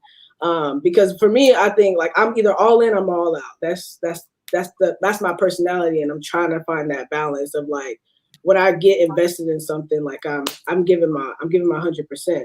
I've learned to not share certain things that can escalate the relationship or move the relationship too fast. So I am very strategic about what I share, because I'm like, okay, well, you're not the person I'm like looking to spend the rest of my life with. So there's just some things that I'm just not gonna share with you until I get to a stage with that person. It's like, okay, we're moving into marriage. I think there's just some things that you need to know, probably way before we get engaged, of course. But we've already had those conversations leading up to that engagement point, whatever the case may be. But I do realize that, for me, in this season, it's just been really focusing on seeing singleness as a gift, understanding who God has created me to be in this season, but also being very diligent in prayer on not necessarily who I want this person to be for me, but who I want God to continue to allow this person to be. Because I was having a conversation with Jamel. He just, recently got engaged. And he was like, man, I keep thinking about this concept of like the one, You know, it's like there's no one.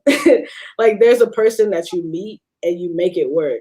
You make it work. You pray together. You know, consult. You have, you know, people in your life that's giving you advice and you know, leading you in the right direction, hopefully, you know, and then you make that is about making a decision. And I think that goes back to chasing and pursuing. Like I think it takes two people, you know, for that to work.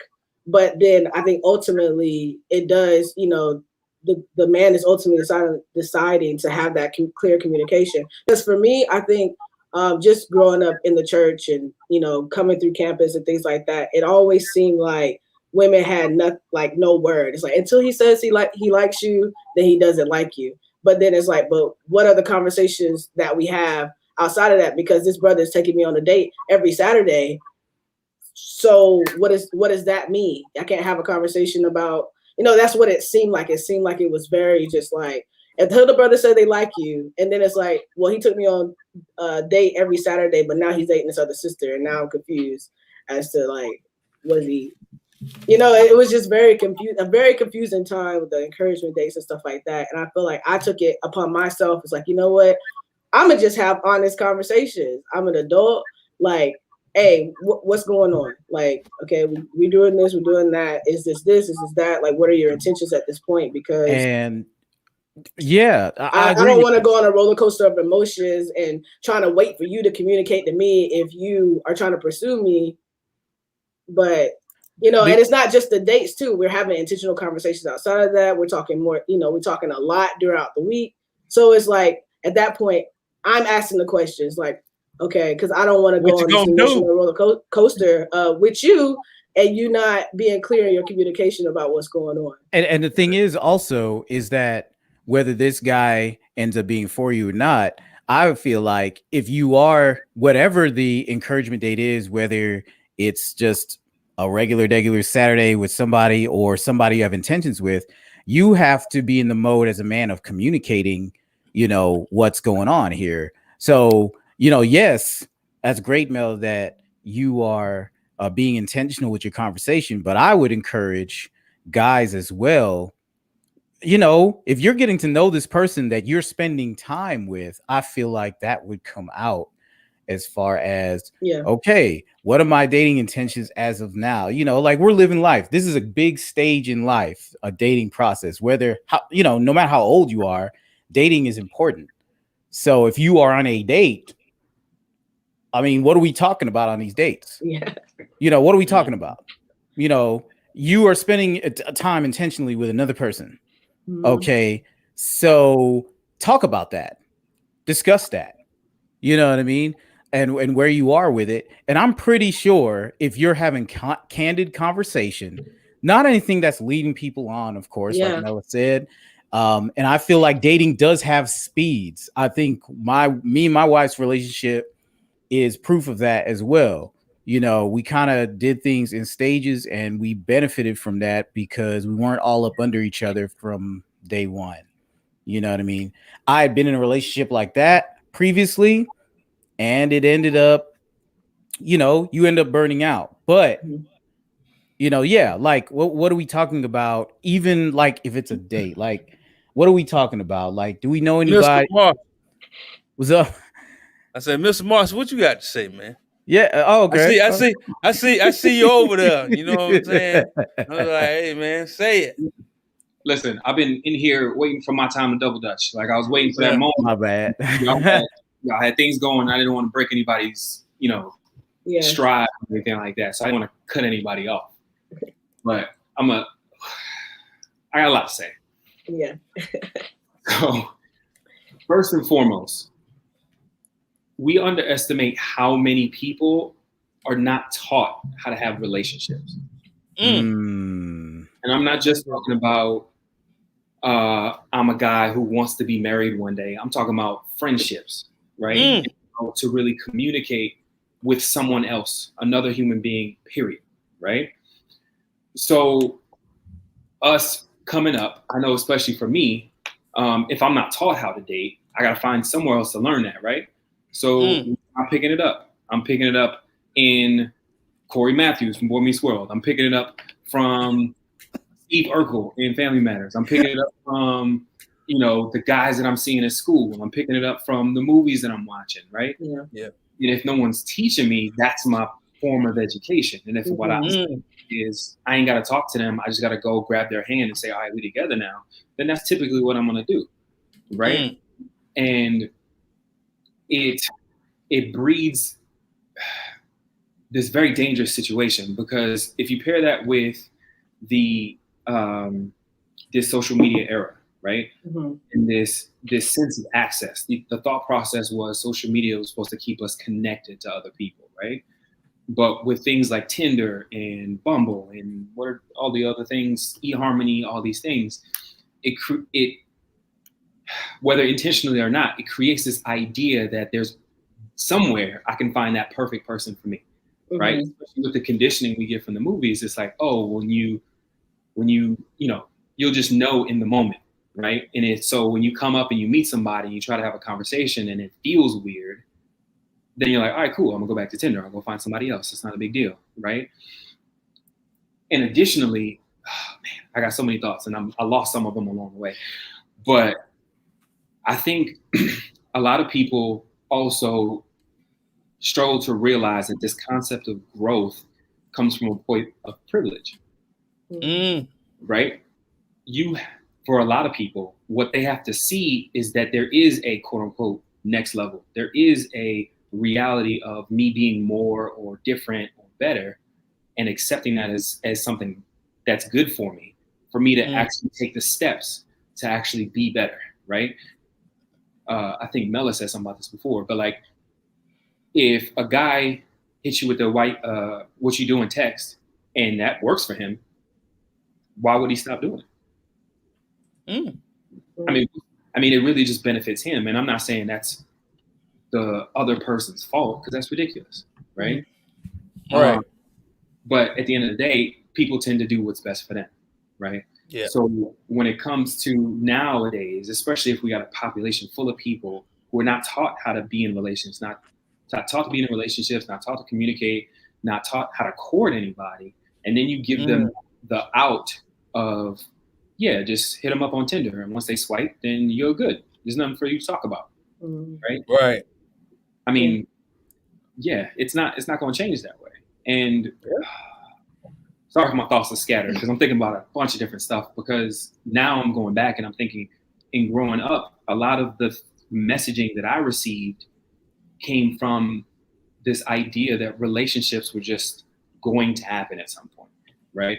So you're going to have best friends. You're going to have a girlfriend. Like, there's a lot of talk of when you are married, right? But there's no talk about how do you get to that point. Man, I'm trying to tell you, like, it's a gap, baby. Right. And a lot of this, and I think a lot of the messaging behind chasing and pursuing takes the responsibility away from a lot of people, right? For me, it doesn't matter if the guy pursues. I don't care if the girl pursues, whatever the case may be, but there should be, like you said, Darius, definitions. Yeah. Right? A lot of things that I see in the work that I do is that there are people who are like, man, I want to be married. I want to get in a relationship. I want to have somebody else. But then I'll ask them, like, all right, so what do you want? Like, as it pertains to those things. And a lot of people that I work with can't define those things. They can't define what they want. They just define, or they just say, I want to be married. The status. This idolizing of the institution or the idea, right? Yes, when I'm married, things will be great. Or blah, blah, blah, yada, yada. When in reality, all of us on this call know a bunch of people who are together and they really shouldn't be, right? Because they took the steps that the people was teaching them. Like, I'm going to go get married. I'm going to buy the house. I'm going to do the thing. When in reality, by the time you get to all that point, you don't even know who the person is that you married. Right. Man, trying to tell you. Right. And then to your point, more than 5 cars. Right.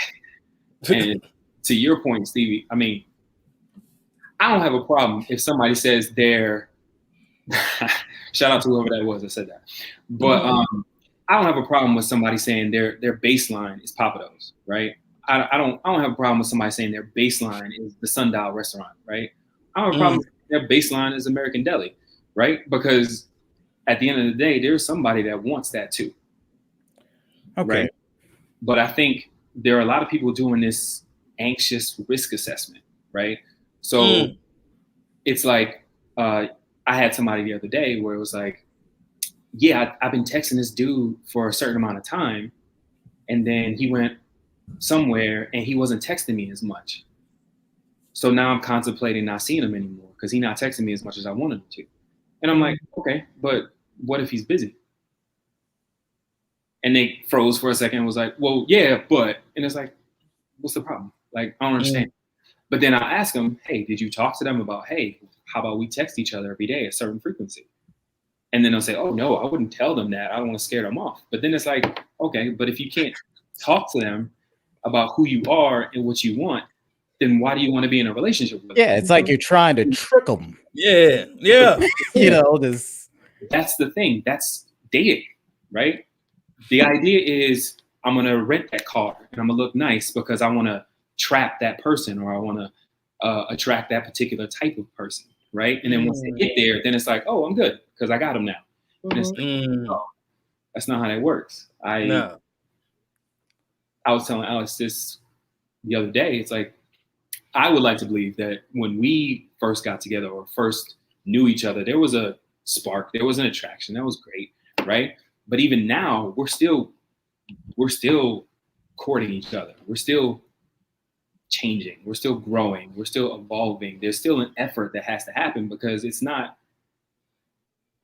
she's this idea of a wife and I already caught her with my lasso, so I'm good now, right?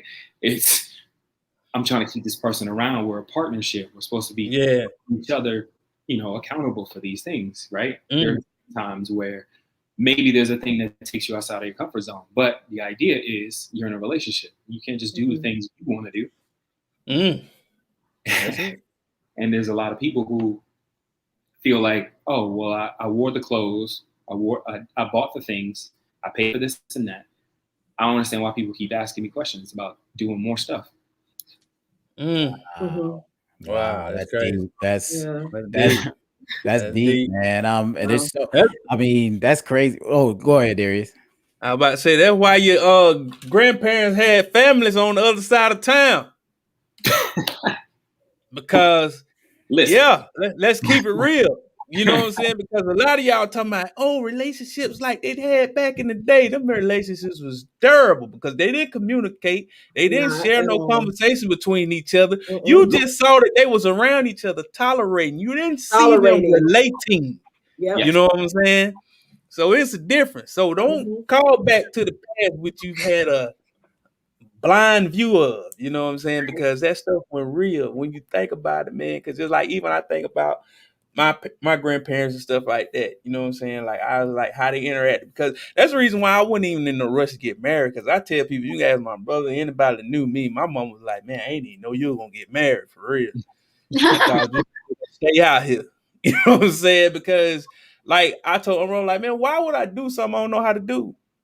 You know what I'm saying? Like that was my thing. I was just like, I don't know how to do that. Why would I do it? All I seen was disaster. You know what I'm saying? Why would I sign up to create more disaster? You know what I'm saying? I said, because the thing is, I'm going to tie myself to this person going to tie themselves to me. I'm going to ruin them. They're going to ruin me.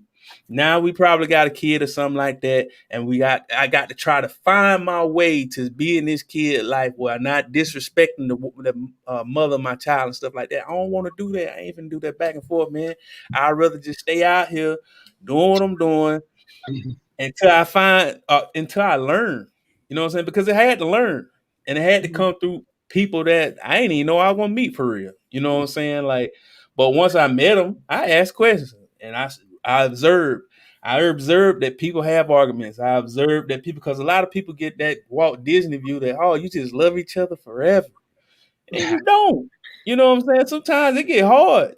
You can have death happen. You can have any kind of life happen, incident happen with your kids that can change your whole aspect for a while until you can come back through conversation or mediation with somebody that has an outside view that can bring you back together. This stuff ain't for the people that are not able to handle change. Because you ain't able to handle change, man, don't get in a relationship. Relationship is like a storm, baby.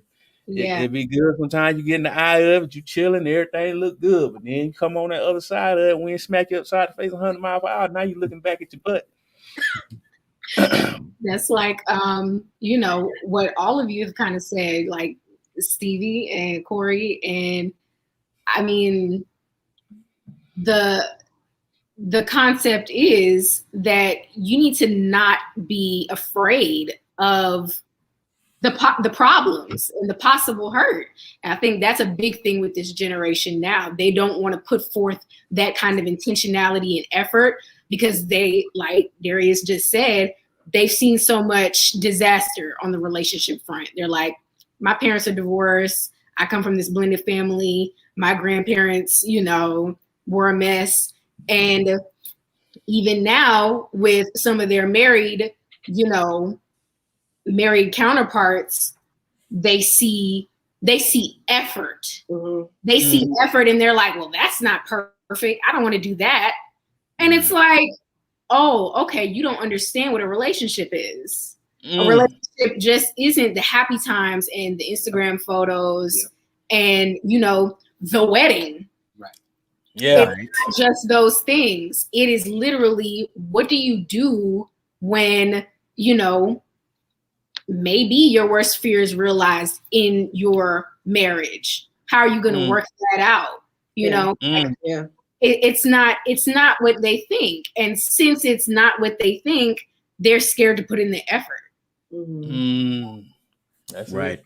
Yeah. And I think it's like a risk assessment. I think guys do this a lot throughout time. You know, once they figure out the shortest point, the shortest line between 2 points, they kind of work that angle until they find something that works better. So social media and apps and stuff like that, or what you doing, just like Corey was saying, it's the shortest route. If it works for a guy, why would he stop doing it? Like Corey said. And I think Mullah brought up a good point earlier too, right? I think there's so many people that are hurt and living with all kinds of trauma and all that stuff. And there's not much capacity for additional stress. Right? But there's also the societal push of you need to be in a relationship. So, that's good. That's good. So you're dealing with this pain, but there's this societal, this pressure that's telling you, oh, well, when you get married, you'll be fine. Or when you get in a relationship, you'll be good. Whatever the case may be. So the pain's not going to end. And you're almost kind of hoping that, oh yeah, once I get married, oh cool, it's over. We're good. We don't have to do anything else. Right. And even, you know, what everybody said at this point is that, you know, there are hard times, but people underestimate when things aren't hard, you still got to be personable, right? There are some people who are like, all right, well, there's no trauma going on right now, so I'm just gonna put my head down and do what I want to do until the wife or the husband says, oh, now something's wrong because now I got to react to it, right? And the day to day, you should be checking in and saying, hey, how are you today? How are things going? Let's go have some fun because, right? Not let's go have some fun because I know you had a hard time, right? Not, hey, let me buy you something because I might have upset you at some point, right? The idea of I see you and I'm here for you, right? That works on both sides, you know, in the darkness and in the light. Awesome conversation. Thank you, Myron Abernathy, for contributing that to the Convrs8 Let's Talk About It page. Myron is a modern day philosopher and a cosplayer and a father, husband, and all that good stuff. He always got good perspectives. I love it. Yes, absolutely. So now we're going to get into the interview portion of this episode. We're going to interview the Marshalls, okay? And we're going to get right into just picking their brain about what they do. As you probably can tell already, Mr. Corey Marshall is a therapist, Yeah. Yeah. So we're gonna start with you, Corey. Just kind of briefly, just give people your background and what you do. Okay, I mean, it's pretty straightforward. I'm a licensed therapist in the state of Georgia. It's one of the few things in life that I've known definitively that I want to do, right? It's something that I'm very passionate about, and it's something that every day I genuinely appreciate. There was a lot of stress, a lot of schooling, a lot of papers that had to be done to get to this point. Right. But yeah, the fulfillment and the purpose that I feel from kind of doing therapy is something that is invaluable. To be able to help people with the things that they struggle with. And the people that I've seen have struggled with a lot. Just to kind of help point them in the right direction has been something that I've found to be amazing. Awesome. And Mrs. Marshall, can you give the listeners and the viewers insight into your area of expertise? Yes. So I am Alexandra Marshall, and I am a certified fitness trainer. I've been certified since 2012 now, and I am currently completing the requirements for my Master's of Science in Health Education, which is a field within public health. And it's been a long and arduous road for me as well. But I've always been in the business of healing and educating people. I've definitely had different paths, and I've switched up my focus many times. But in addressing the disparities, specifically for women, in how do I get from point A to point B in my wellness journey, that's always been a thing for me. And being married to a therapist, being friends with a therapist first, and then being married to him has always been a help in that area. The intersections of mental health and how somebody operates psychologically plays a very big role into their self-efficacy and how they control their physical health. Yeah. Amongst other systematic factors. Yeah. Right. What you think and believe definitely plays a role in your physical wellness as well. That's a real good point. You mentioned that term wellness. I really feel like that is the word that kind of vends your two fields. You know what I mean? Yeah. So do you guys, how much do you guys discuss kind of blending those two aspects and really making that clear for maybe people who want a more holistic approach to therapy or physical fitness?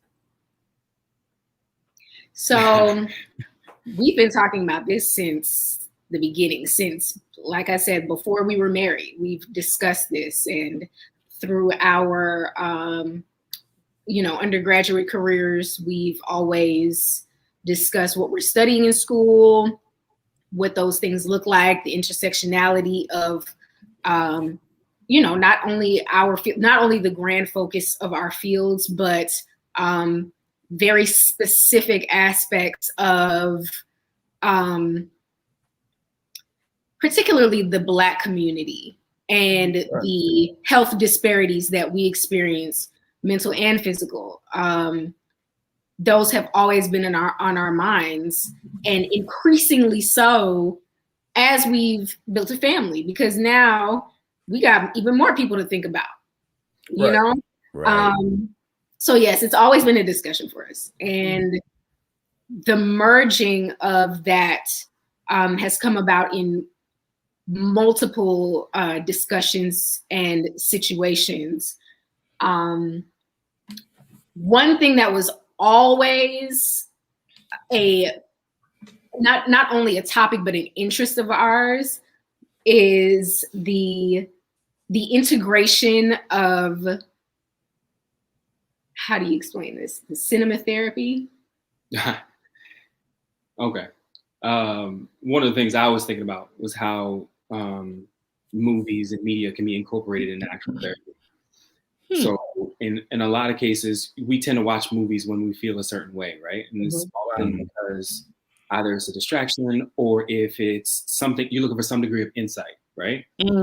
So if there was a way, and that's something that we're working on, where you could almost prescribe, right? A way for somebody to kind of visualize the things that have been worked through therapy, right? So if there's an issue with communication, for example, maybe the idea is your therapist says, hey, so I need you to go home and watch Malcolm and Marie and we'll talk about it when we get back, right? Okay. Because I don't know if y'all have seen it. Yeah. But it is the example of what poor communication looks like.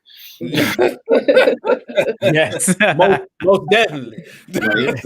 And especially how bad it can get. And I think just kind of jumping off pretty much everything Alex said is one of the things we've always been able to do, whether we've been in a relationship or not, we've been people who could talk to each other and talk about the things that are going on in society or current events and have our own particular perspective. And I think that's important for us in order to kind of sharpen our skills and our understandings as we pursue what we pursue. And then as that grows with us, as our credentials grow, as our experiences solidify, we then are able to kind of take that into our endeavors. You know, the idea one day is to be able to have an entity where people can come to and get both things, right? Because ultimately you're not able to really self-actualize as we would know that in therapy terms if you're not taking care of all aspects of yourself, right? So yeah, you could be in the best shape of your life, but also be living with anxiety, trauma, and bulimia, right? All these other things that affect your day to day. But on the surface, you know, on Instagram, it may look like, oh, everything's great. When in reality, you're suffering in silence, as a term that I often use.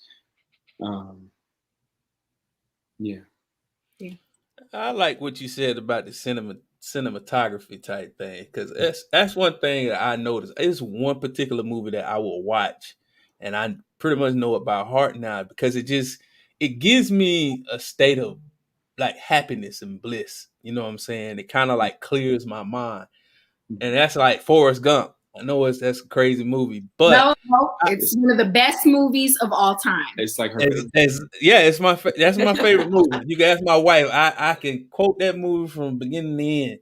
But you know what I'm saying? Like, but every time I watch the movie, it kind of like chills me out. Like if something bad happened to me, I watch that movie, I'm able to kind of put things in perspective.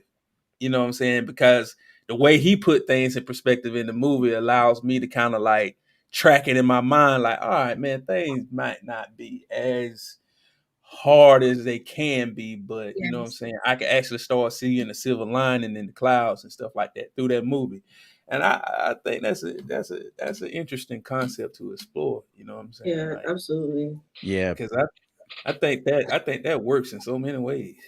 Robert Zemeckis is the man. Like, he's one of my favorite directors. He did that, Back to the Future, and Who Framed Roger Rabbit. The same man. That's hey. But anyway, I like that idea too. I'm trying to think. There was this company in Marietta who actually did something like that, where they ask you you submit your top 10 movies, and then you get there with a group. Because I think the last one I went to was me, Kavi, Jaleesa, and Rod, and we all went there like as a double date. And basically what they do is they take you to different rooms and they'll be talking about one thing and they'll ask you to choose a movie.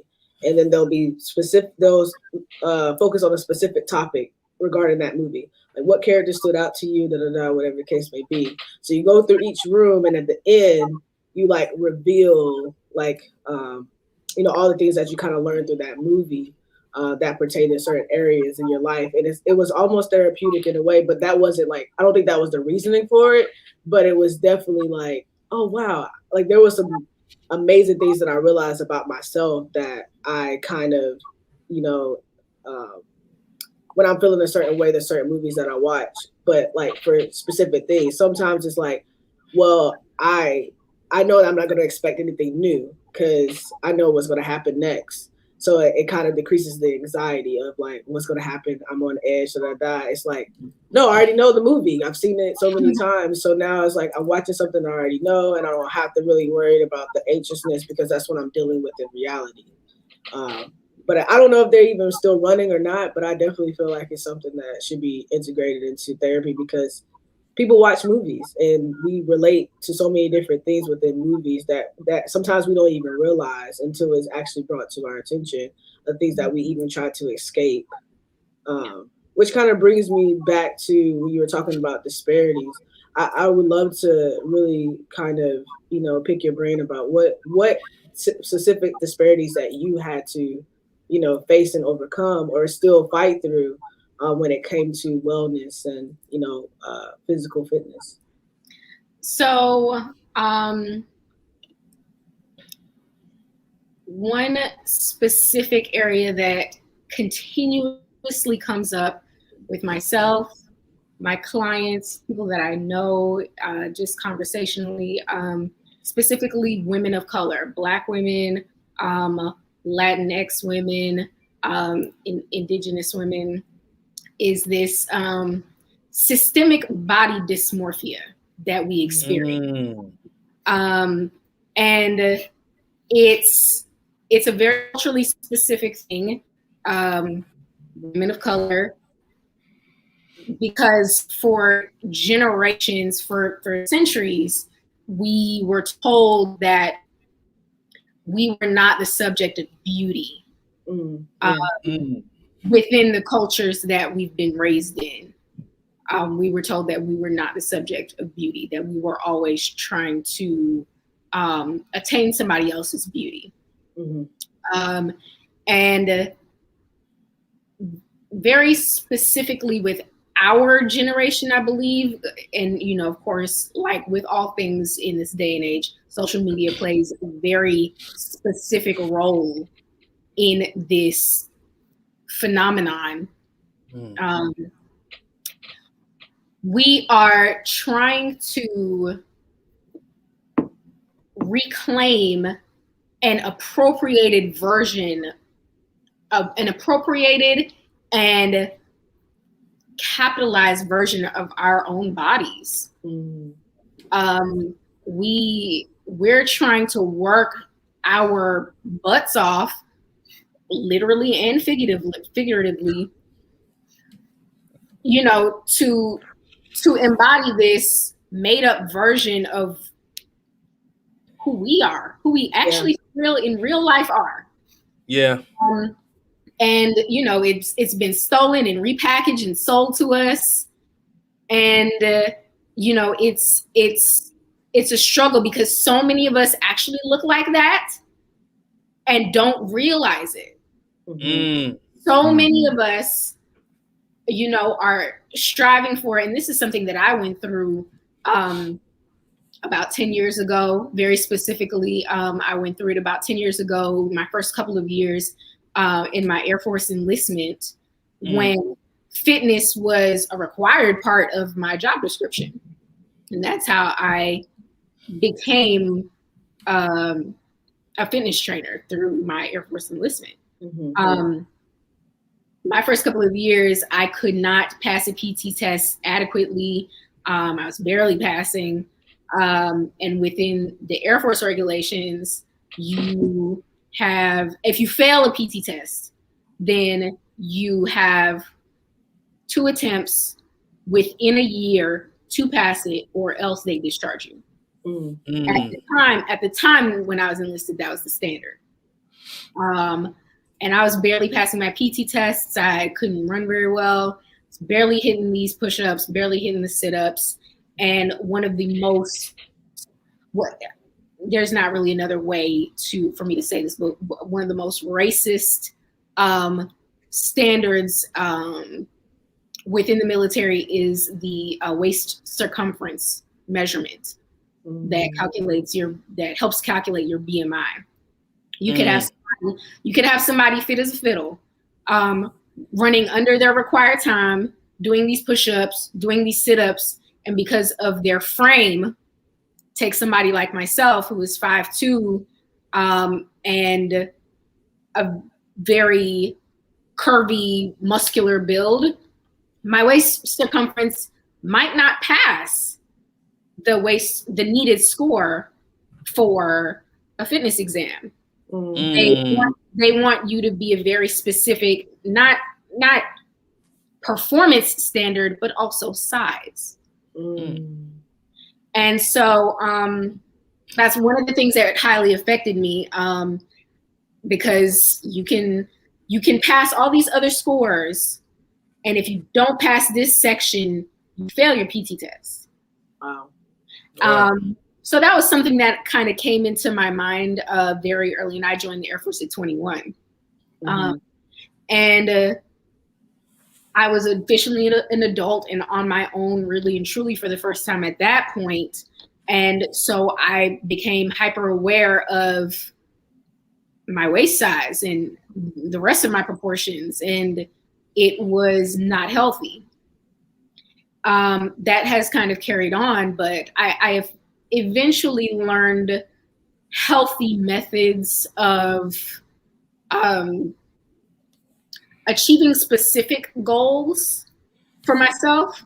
But we definitely have to acknowledge that many of the standards of not only beauty, but also health are racist standards. They're racist standards outside of, just the aesthetic of, looking good. There's increasing conversation surrounding the BMI, the body mass index system, being inherently racist, that Black people of color have different builds than Eurocentric bodies. Yeah. I want to add to that as well. So we tend to also overlook or underestimate how detrimental even the seemingly positive images are. So one of the things we studied out in school is the Native American community, right? And how there is a population of people who are feeling as though they don't understand how certain images like Pocahontas are problematic. Pocahontas specifically in the Disney context, right? They're like, oh, well, she's being seen in a positive light in a Disney movie. What's so bad about that? When in reality, there are statistics that show there's significant anxiety and issues with self-worth and self-image tied to these images that were created by people who don't even come from that population. So there are people who don't look like them that are telling them they're supposed to look a certain way. And there's all of this depression and all of this anxiety, and the suicide rates within that community are so high. And it's in part due to this expectation that's set by people outside of their population. And yeah, it's something we don't talk about enough because we just don't pay attention enough, because we think, oh, it's Pocahontas, it's a Disney movie, it's fine, right? But we all know those Disney movies, right? And we've seen those characters of color and how they look. Yeah. Now, a lot of them don't tend to look like the people we've seen in our families and in our communities and things like that. And again, going back to my point from earlier, if you're not taught about how you should appreciate yourself and who you should be, and you go to that and see an image that doesn't look like you, now you got a conflict that you're trying to deal with, right? Yeah. Now you got people that are like, oh, my hair isn't long enough, so I got to go find some way to compensate for that. My hair isn't straight enough, so I need to figure out a way to make that happen. Oh, I'm not thin enough. which is a particular struggle that I work with a lot of clients. I'm not thin enough, so I got to find a way to make that happen. When in reality, you can be healthy in many different ways. Yeah. So I see on Instagram, Alex, our good friend, Shawnee Marshall, does a lot of working out, and she's tagging you all the time. Do you want to tell the people more about that? These weekends with Alex. Yeah. So shout out to Shawnee. I love Shawnee. She's been an inspiration to me. But Shawnee was a client of mine. Shawnee started with me in February of this year. So it's been a few months, but recently I told Shawnee, I said, I think you're good. I think you've got a good stride on your own. And that's where you want to get with a personal trainer, or anybody that is assisting you in your wellness journey. You should not be relying on them for a crutch long term. You should be learning. You should be learning. They don't say that. They don't. You don't hear people say that though. You should be learning, and this is why health education is important. You should be learning lifestyle changes. You shouldn't be relying on me for your physical health or your aesthetic, you know. You should be learning these. You should be learning these skills. You should be learning these coping mechanisms. You should be talking about what your cravings are. We should be talking about what your emotional eating triggers are, because I'm thoroughly convinced, and I'm sure my husband can talk about this more than I can. I'm sure all of us in the entire US of A have emotional eating triggers. I'm sure we do. All of us. I'm not putting anybody out that. That includes me. Yeah. And look. And hey, you're telling the truth. It's the truth. That's all it is. And so we have to start talking about those kinds of things. And a lot of people who claim to be, coaches, trainers, they don't know how to talk about them, or if they do, they choose not to bring it up with clients. But you have to figure that stuff out. And I told Shawnee, I said, I mean, unless you want to really get specific with like a specific muscle group and focusing on, really building muscle, or, specific performance, you trying to get faster with your run speed or whatever. I told her, I said, I think this is it. And she was like, okay, I'll think about that. And so as of right now, Shawnee, she's spread her wings and she's flown off, but she's good. Shawnee's aware. You have to be self-aware on this journey. It can't just be, I'm trying to get thick, or, I'm trying to snatch my waist. Like, that's not true. You're trying to find habits that help you do that. Yeah. See, like what you just said right there, just put you at the top. Because I have never heard a trainer say, hey, you're supposed to be able to graduate, man. You know what I'm saying? You're supposed to be depending on me forever. You know what I mean? Because like that right there, just that, I was like, all right, that, I can understand that, because just like some people just like, hey, just stay on the rat wheel as long as you can. You know what I'm saying? As long as they have you. But I never heard ever nobody say that. That's a trainer. Ever. So that's the first time I ever heard it. It's important to note that that's essentially supposed to be the thing with therapy as well. Right? There was somebody that told me this a while back, right? You're basically training your clients to not need you anymore, right? The idea is I'm gonna be your therapeutic support for as much as you need, right? We'll talk through all the things. That's not a problem, right?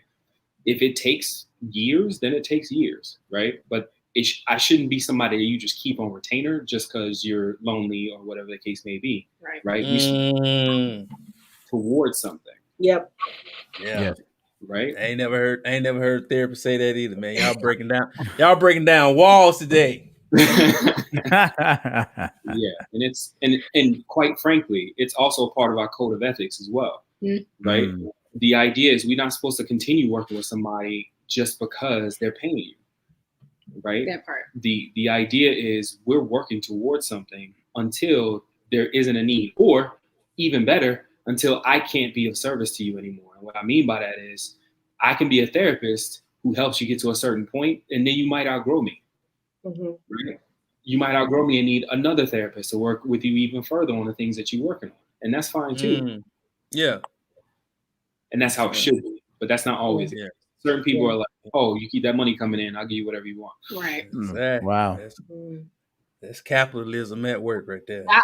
That part. But just like with both of y'all feels, you know what I'm saying? Because like I put the mind and body together. I don't like separate it, you know what I'm saying? Because I feel like you have to be right in mind, because it wasn't until like for me, just give a little base. Just like for me, it wasn't until like I started going to counseling that I got better at maintaining, you know what I'm saying, the weight loss that I've been going on, you know what I'm saying? Because like it was certain things that tripped me up that I know weren't tripping me up, you know what I'm saying? Or kept certain things that wouldn't clear my mind and kept me emotionally attached to something. Right. And I couldn't push past it. Like, but for what you guys, just like, it seems like what you guys are bringing about is just like, nah, your mind and your body can't be healthy one without the other. And for those things, you know what I'm saying, what are some practical tips that y'all can give people, you know what I'm saying, that maybe about to embark on this journey, maybe seeking therapy, maybe seeking physical training or whatever? What are some practical tips you can give guys to spark this journey? So for me, at the core of all of it is being mindful or being intentional, right? So much of what we do on a day-to-day, we do it with the thought process almost as if it's just happening to us, right? So we get up in the morning because the alarm says so, right? We go to work because how else are we gonna pay our bills, right? You know, we hang out with so-and-so friend because that's what we're supposed to do, so to speak, right? When in reality, in order for you to get to the best version of yourself, you need to be attentive to everything, right? Yeah. Why is it that you have a hard time getting up at 5 a.m., right? Why is it that every time you try to call so-and-so friend, they don't answer until they need something, right? Why is it that every time a certain person is in the room, you kind of shrink and kind of not shine as brightly as you could, right? There are a lot of things going on a day-to-day basis that you need to be paying attention to. And when it comes to with mental health specifically, right, a lot of people don't recognize that, for example, when I have a bad day, one of the first things I'm thinking about is what's the closest Jamaican restaurant, right? Because what makes me feel better is get me some oxtail, right? Because it's going to pick me up.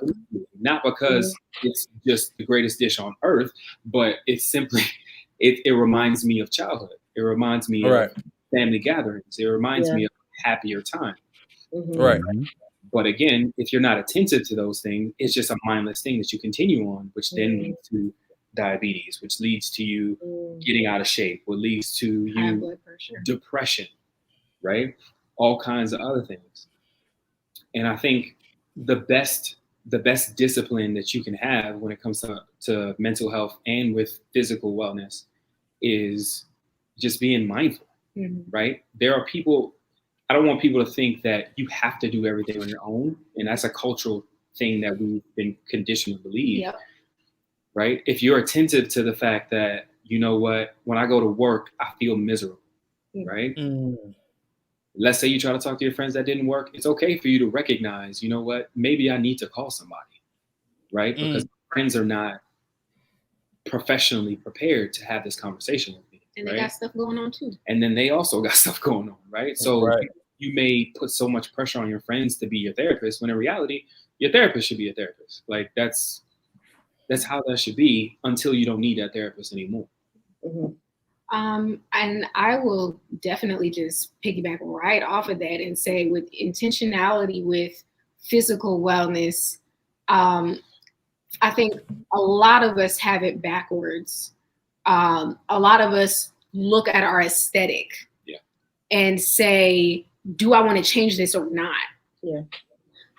Inherently, there isn't anything wrong with that. But like I said earlier, most of us are negatively influenced, whether it's from social media or our family discussions. A lot of women, specifically in, Afro-Caribbean and, Afro-Hispanic communities, it's particularly postpartum and as we age, you getting fat. or you can, you still got a little bit of that baby weight to lose. And that's how a lot of us greet each other. Oh, you look like you put on some weight, or you look like you lost some weight, and that's no matter the gender. Right. Yeah, exactly. That's a norm. That's a cultural norm for us, and I think so. No, most of the time the standard is we look at our aesthetic. Oh, am I bigger than I want to be? Do I think I could put on some weight? Do I want to have more muscle? And like I said, inherently, that's not necessarily a negative thing, but we also look at that with a very specific lens of hurt, of trauma, of, comparison to other people, to maybe our former self. And then we go from there and we say, oh, I think I need a trainer, or, oh, I think I need this, or I think I need that, or I think I need a waist trainer, and I think I need this, and, whatever the case may be. If you want to achieve a goal, no matter if it's aesthetic or performance-based, and performance-based are normally the goals that I go for, which simply means you take your standard of where you are in performing a certain activity, whether that be walking, running, push-ups, how much you can squat, whatever, and you try to build upon that. That's a healthier type of goal. But a lot of people don't realize the interdependency of their daily habits and how that intentionality plays a major, the foundational role of you achieving that goal. People will say, I want to lose X amount of pounds. And that's not a bad goal. That's the goal that you're aiming for. And, maybe it's for purely aesthetic reason.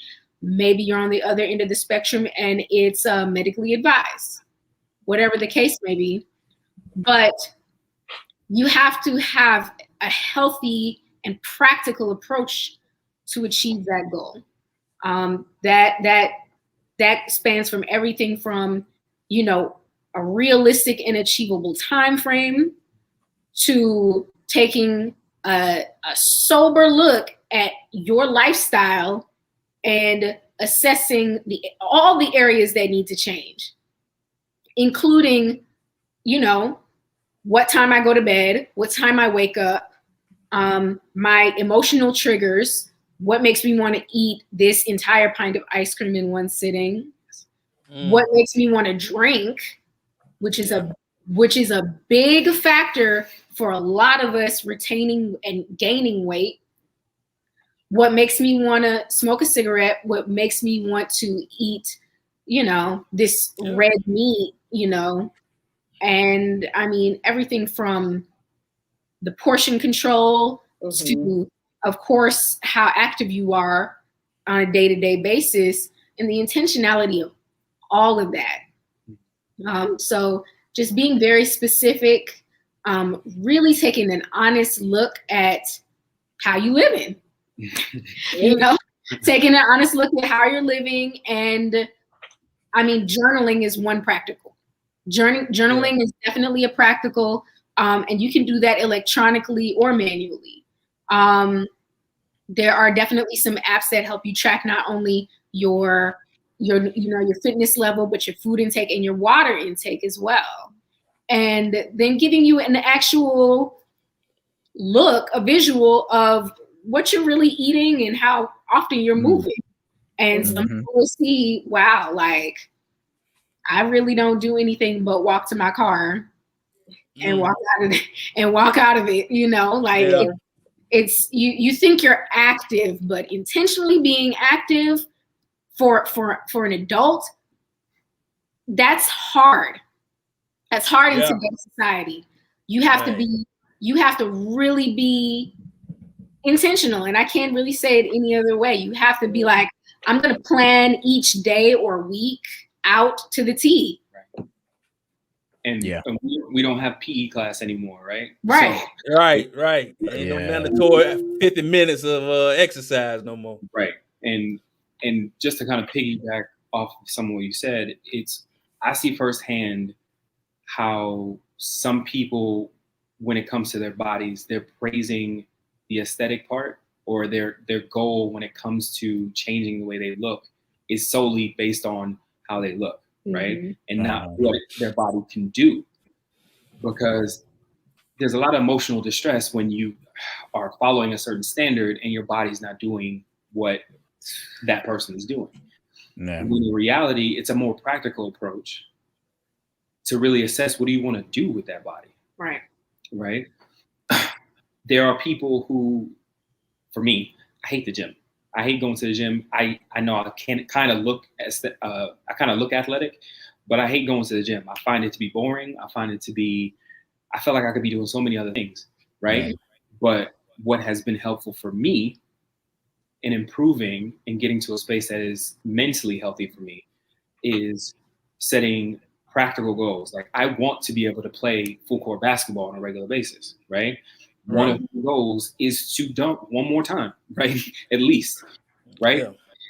And I'll take incremental steps to get to that point, to do something that makes me happy, gives me the body that I want. And along the way, guess what's going to happen? I'm going to look in the mirror and I'm going to say, I see. I look like a basketball player. Right. Yeah. Cause I want to dunk on my nephew, man. That's all I want. He's good at basketball. I just want to just yoke him one time. I've achieved everything I wanted in life right now. Right. So you know what, just based off of that, I will definitely say that one of the activities that Corey and I have embarked upon, specifically me for performance goals, but us as a couple and getting closer together, I've kind of allowed him to start teaching me how to play basketball. I don't know diddly about basketball. Don't know anything about it. I don't follow it. I know who Michael Jordan is. I know who Kobe Bryant is. But it's something that he's passionate about, from, following the game to playing it on his own. And little known fact, he used to coach 6 to 10. I used to coach everybody, but he used to coach youth for a long time. He and Russell used to coach together. What? Yeah. That team was, ask Russ. That team was awesome. But, shout out UConn, Yorkville basketball. And so that was Russ. I can see Russ out there. Hey, let me tell you. Hey, everybody, come over here. Let me tell you. I cannot. But that's something that took me out of my comfort zone, that allowed me to engage different physical skills, set different performance goals, and it brought us closer together. And so that's the kind of stuff that people should expand their minds to when trying to improve their health. You gotta kind of reach outside your comfort zone, and because sadly, the comfort zone for a lot of us physically is to not do anything. Yeah, true. A body in motion stays in motion, and a body at rest stays at rest. Man, let me tell you something. So, if you want to, you have to get it going in some way. And some people think, well, yeah, like with Corey, well, I need to be in the gym every day. I don't like doing that. I don't like weights. I don't like reps. I don't like cardio machines. That's fine. That is okay. You cannot limit yourself to the things that, you don't like. You limit yourself to the things that, you're going to push against. Expand your mind, expand there's too much internet out there for people to not know about the options. Yeah. There's Right. too Yeah, much. that's true. You can't say that you don't know about the options for getting active. And we live in Georgia. This is probably we live in Atlanta. You know, this is probably the most outdoorsy metropolitan area. Yeah, it's parks You know, everywhere. like if you want to, you can walk Stone Mountain. You can go up to North Georgia, like Yeah. with the Petersons, and you can go kayaking or canoeing. I mean, there's options. There's double Dutch aerobics. Exactly. There's so many things to get active and find what you like to do. You don't have to sit in the gym. You don't have to spend hours lifting weights to get active and to find something that you like. Yeah, that's something I had to learn. Yeah. I got one last practical. No, go ahead. For sure. Talk to your people in your circle. It sounds real simple, right?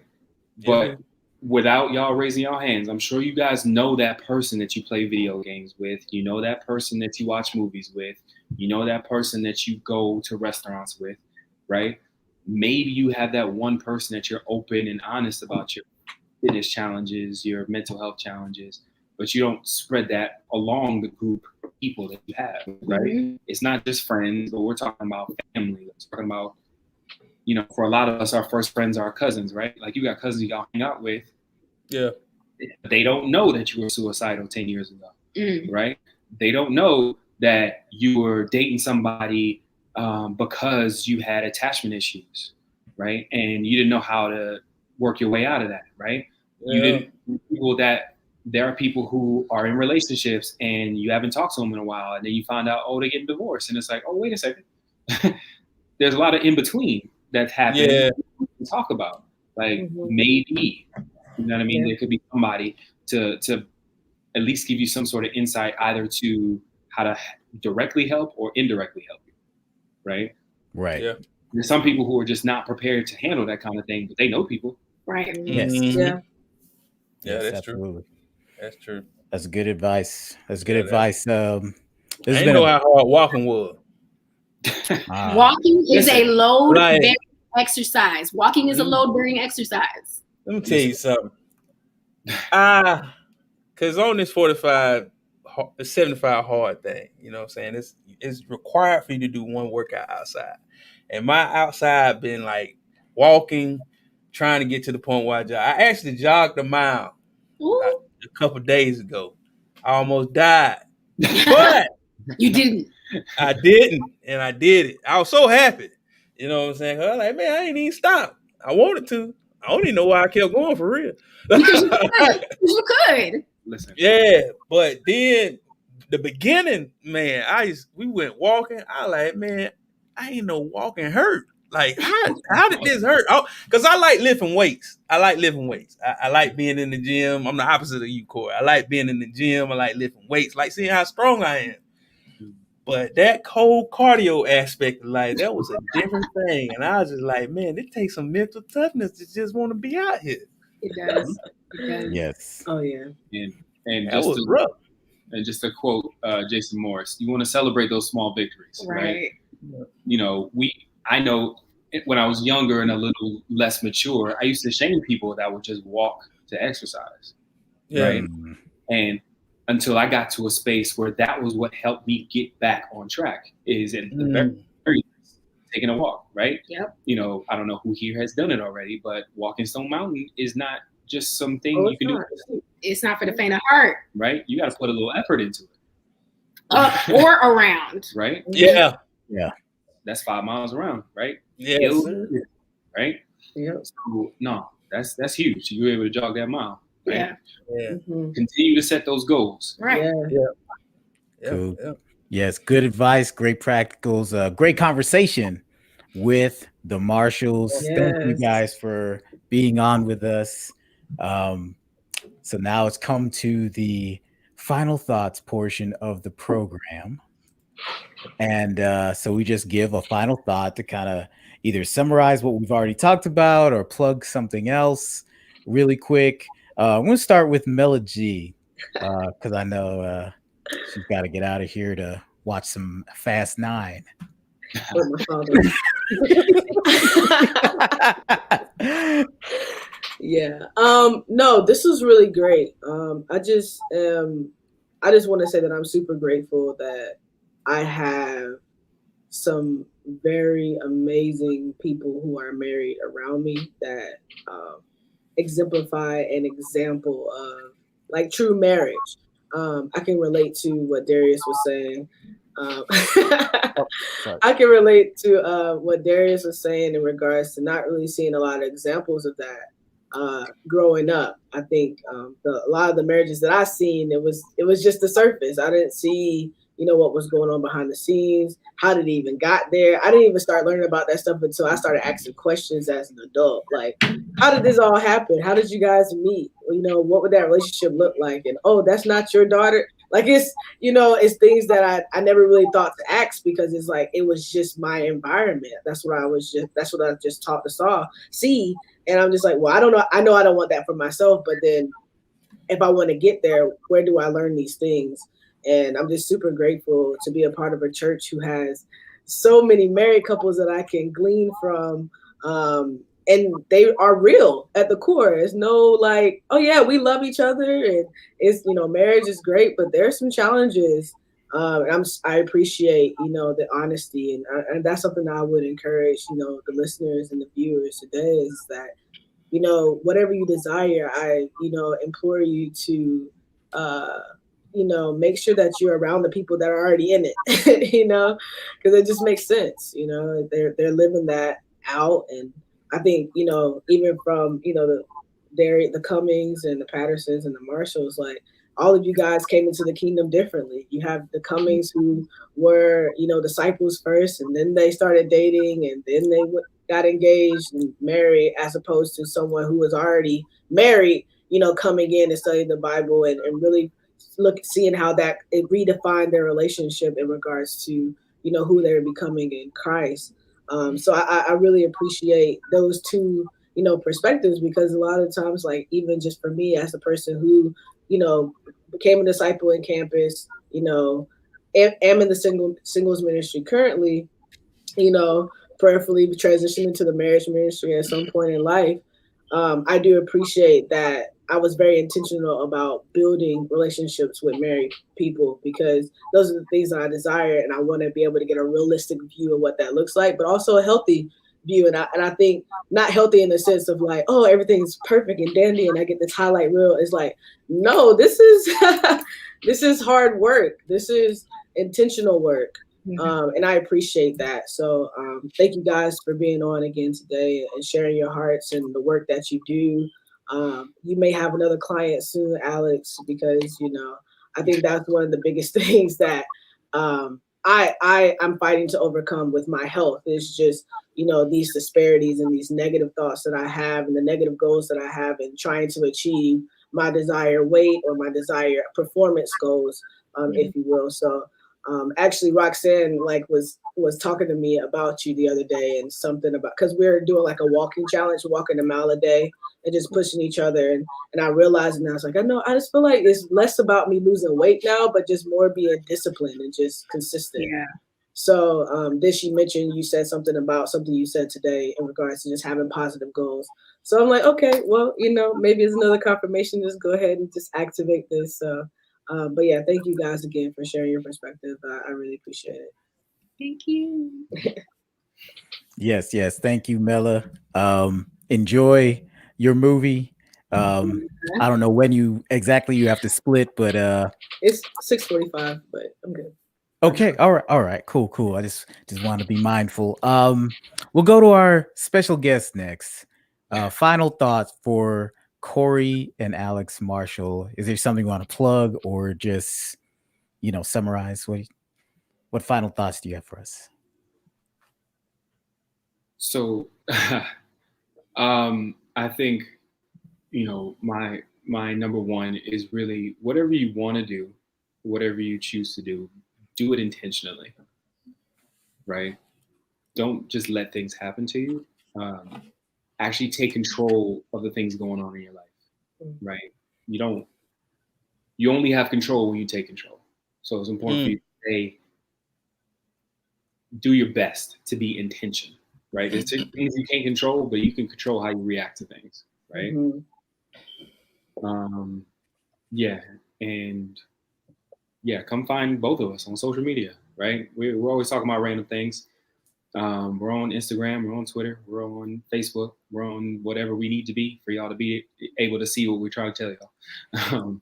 The winner's circle, one word. The Right. winner's circle. The winner's circle. My wife, on her wellness page. My name is on every platform. Corey A. Marshall MSW or LMSW on any platform. Whether you need a therapist or you really just want to have somebody to help you talk through a couple of things through social media, we can do that. And you took a lot of the things I was going to say. You guys are one. Your guys are one. It's increasingly being proven every day and year with this. But I want to say, first off, thank you guys for having us.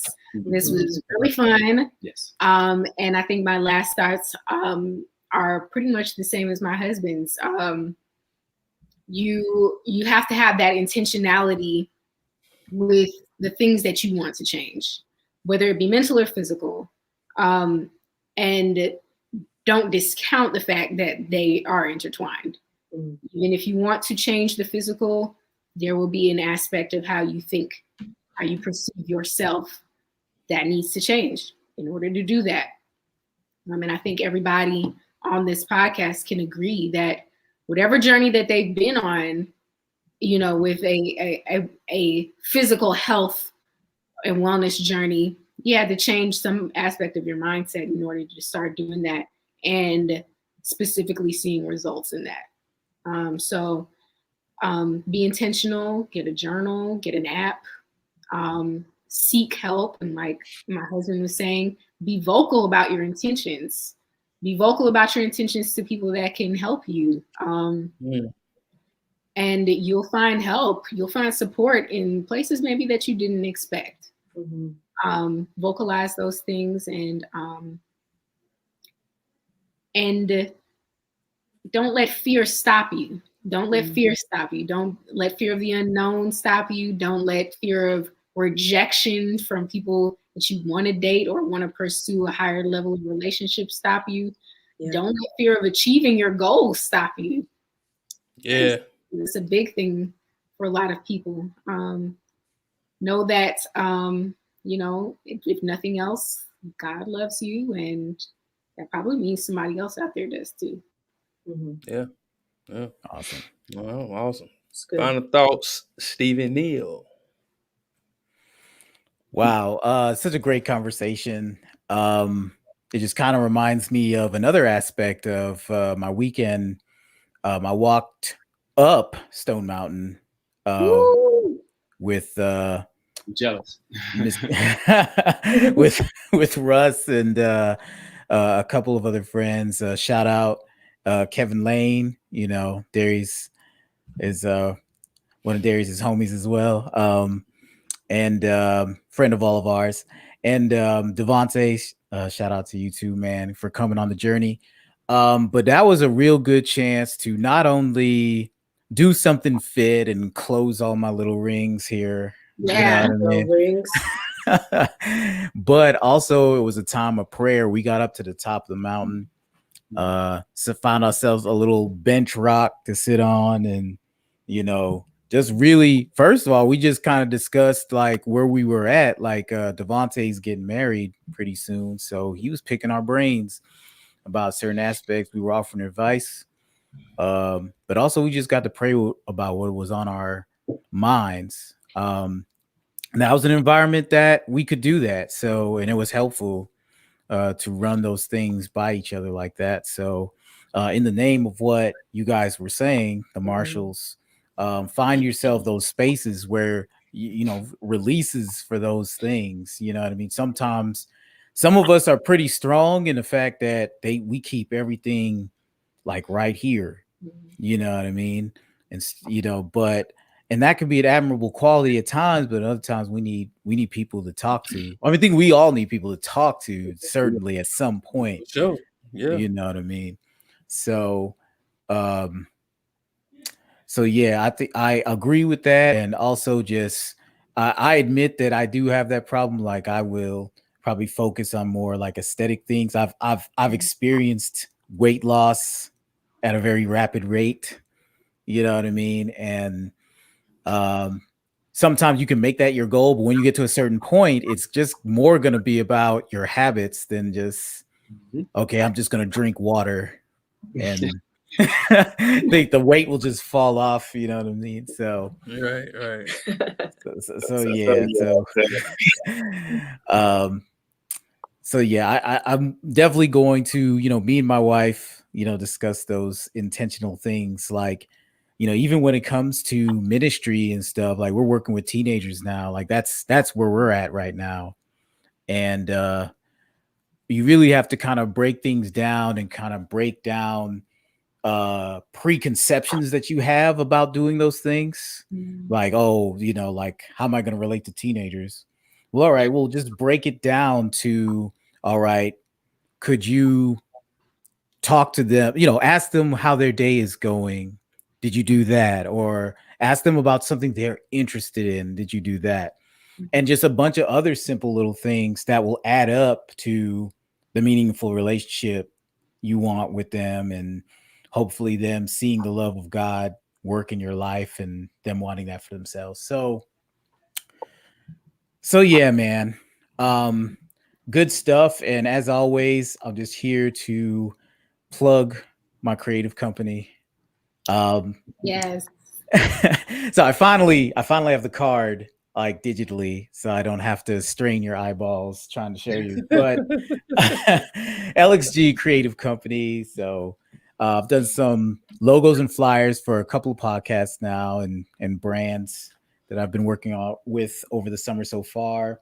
Yes. Voiceover is something I'm trying to really catch on with. I've been training, and I'm ready to just seek some projects with that. Excited to work with people in that regard, and more services, but those are just to name a few. So that is my information. That's the back of the card too, if you ever get one of my cards. You fancy. That is yes, that is where I'm at. So on Instagram, and also that's my Gmail, to start communications and whatnot. So yeah, just check that out whenever you get a chance. Check me out. Oh man. So how you living, Mr. Jarius J? Well, final thoughts. I say it's one day at a time. Something that me and my brother been saying to each other while we both been doing this 75 hard and discussing some of the trials and tribulations that we've been going through as far as adjusting our schedules and making sure that our eating habits are correct and making sure we spending time with our loved ones and stuff like that. It's all about doing things one day at a time. Sometimes we look at things in a grandiose way. You know what I'm saying? Like we're like, oh man, this is the big picture. But in order to get the big picture, you have to start in the corner, start in the middle. It's all about starting in the spot. But one day at a time, add to it. I mean, but at the same time, taking time to sit still at the end of your day or within your day is to assess yourself. You know what I'm saying? See what's going on, see how you feeling. And if adjustments need to be made, adjust. It's all one day at a time, building the plan, attacking the plan. The reason why you make a plan is not that everything gonna go as great as it can go, that you always have a starting point and you see where you are and you can adjust and move things around and accomplish them in a timely manner. And you may not be able to hit everything because things do happen. Life is life. Life happens with you or without you. You know what I'm saying? You could either be a person that's going to try to attack life and take advantage of all the things that you can handle, because there's some things that is out of your control. But the things that you can handle, you should handle. And if you're not handling it, when life happens to you, you can't do nothing about that but take it. You know what I'm saying? But if we are taking things one day at a time, you know what I'm saying, believing that we can finish our tasks, being honest you know what I'm saying, with the things that we have, doing what we can do, because we have to be honest about our own capabilities or things that we need to work on. You can make everything that you want, that you seek. It can happen body wise, mind wise, career wise, relationship wise. All of it can work out, but you have to take it one day at a time. One day at a time. I like that. So, thank you guys for staying with us at this point. Listeners as well.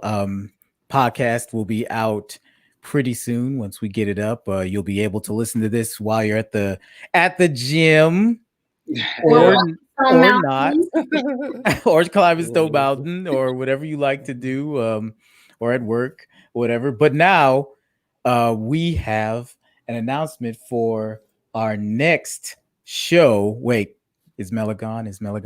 Yeah, she gone. We ain't got no drum roll. We just got to launch it. All right. Mela's gone, Darius. So we get to reunite as podcast bros. That's right, guys. Man. Golly, we coming back, baby. We had let that thing die. Y'all thought we was dead. You know what I'm saying? But we not.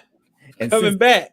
And since Mela is gonna be celebrating her 30th birthday for probably like a month or so, she wants to be all there in the streets partying and stuff. Hot girl summer and whatnot. Exactly. We're professionals, okay? You know what I'm saying? We give the people what they want. So this is happening. Yeah. Is that Elijah? It's happening. Yeah, that's Elijah. That's Elijah. That's our good friend Elijah. He wants to plug his project, The Lunar Limit. What does that mean? Tune in to find out. And we'll also just get into other general nerdery. Look at that photo. You want to know what happened to that photo, don't you? I do. Exactly. I want to know how I became a lion. Is that a lion or a bear? That's it's like either way. Either way, I'm cool with both of them. It's a robotic dinosaur, it looks like. Hey, man, I'm cool with one of them. As long as I can slap the face off of whatever I'm trying to get to, I'm all right. Look like you will. The answer is yes to all those things. Yeah. That's what it is. Yeah. So July 11th.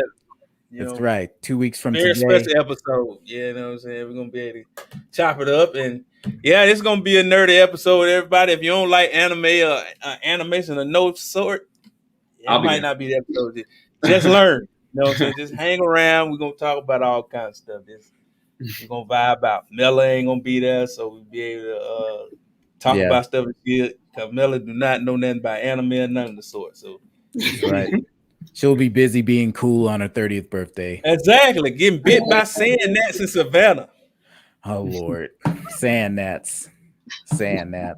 But yeah, man, we appreciate everybody for checking us out. We appreciate y'all coming in and spending time with us. We thank the Marshalls for joining us and sharing something about their life with us, and y'all too. Everybody, y'all hearers out there and seers, tune in, look them up, link up with them if you need them. If you need somebody to talk to, need somebody to get you to work out and understand why you ain't working out, talk to them people, man. If you don't, you're losing out on your own life, because it's your life, nobody else's.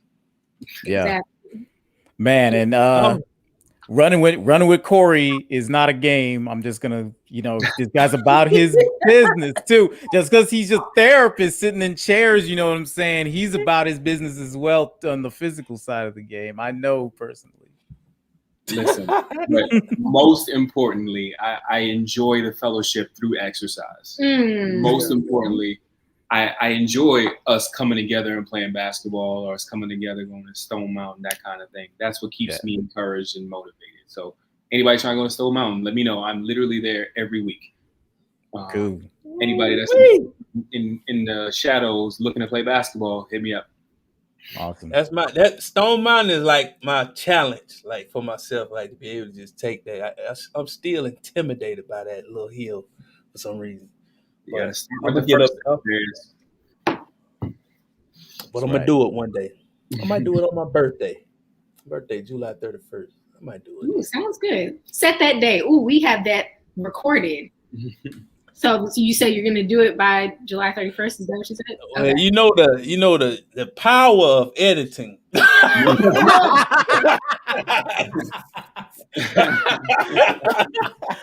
I just chop this whole thing off. Like, hey, somebody already saw it, or somebody already seen it live. So even if I chop it, somebody's going. Darius said he's going to walk Stone Mountain by July 31st.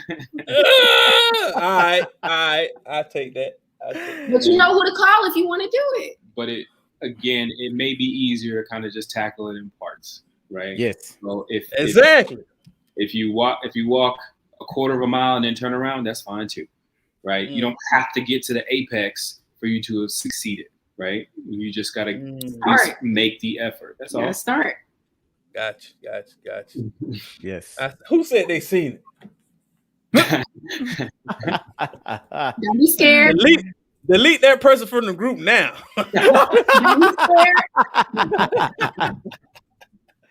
But this has been Convrs8. Hey man, we talked about it, y'all. See y'all on the next go round. Yeah, we're gonna cut off the live and such in the broadcast, and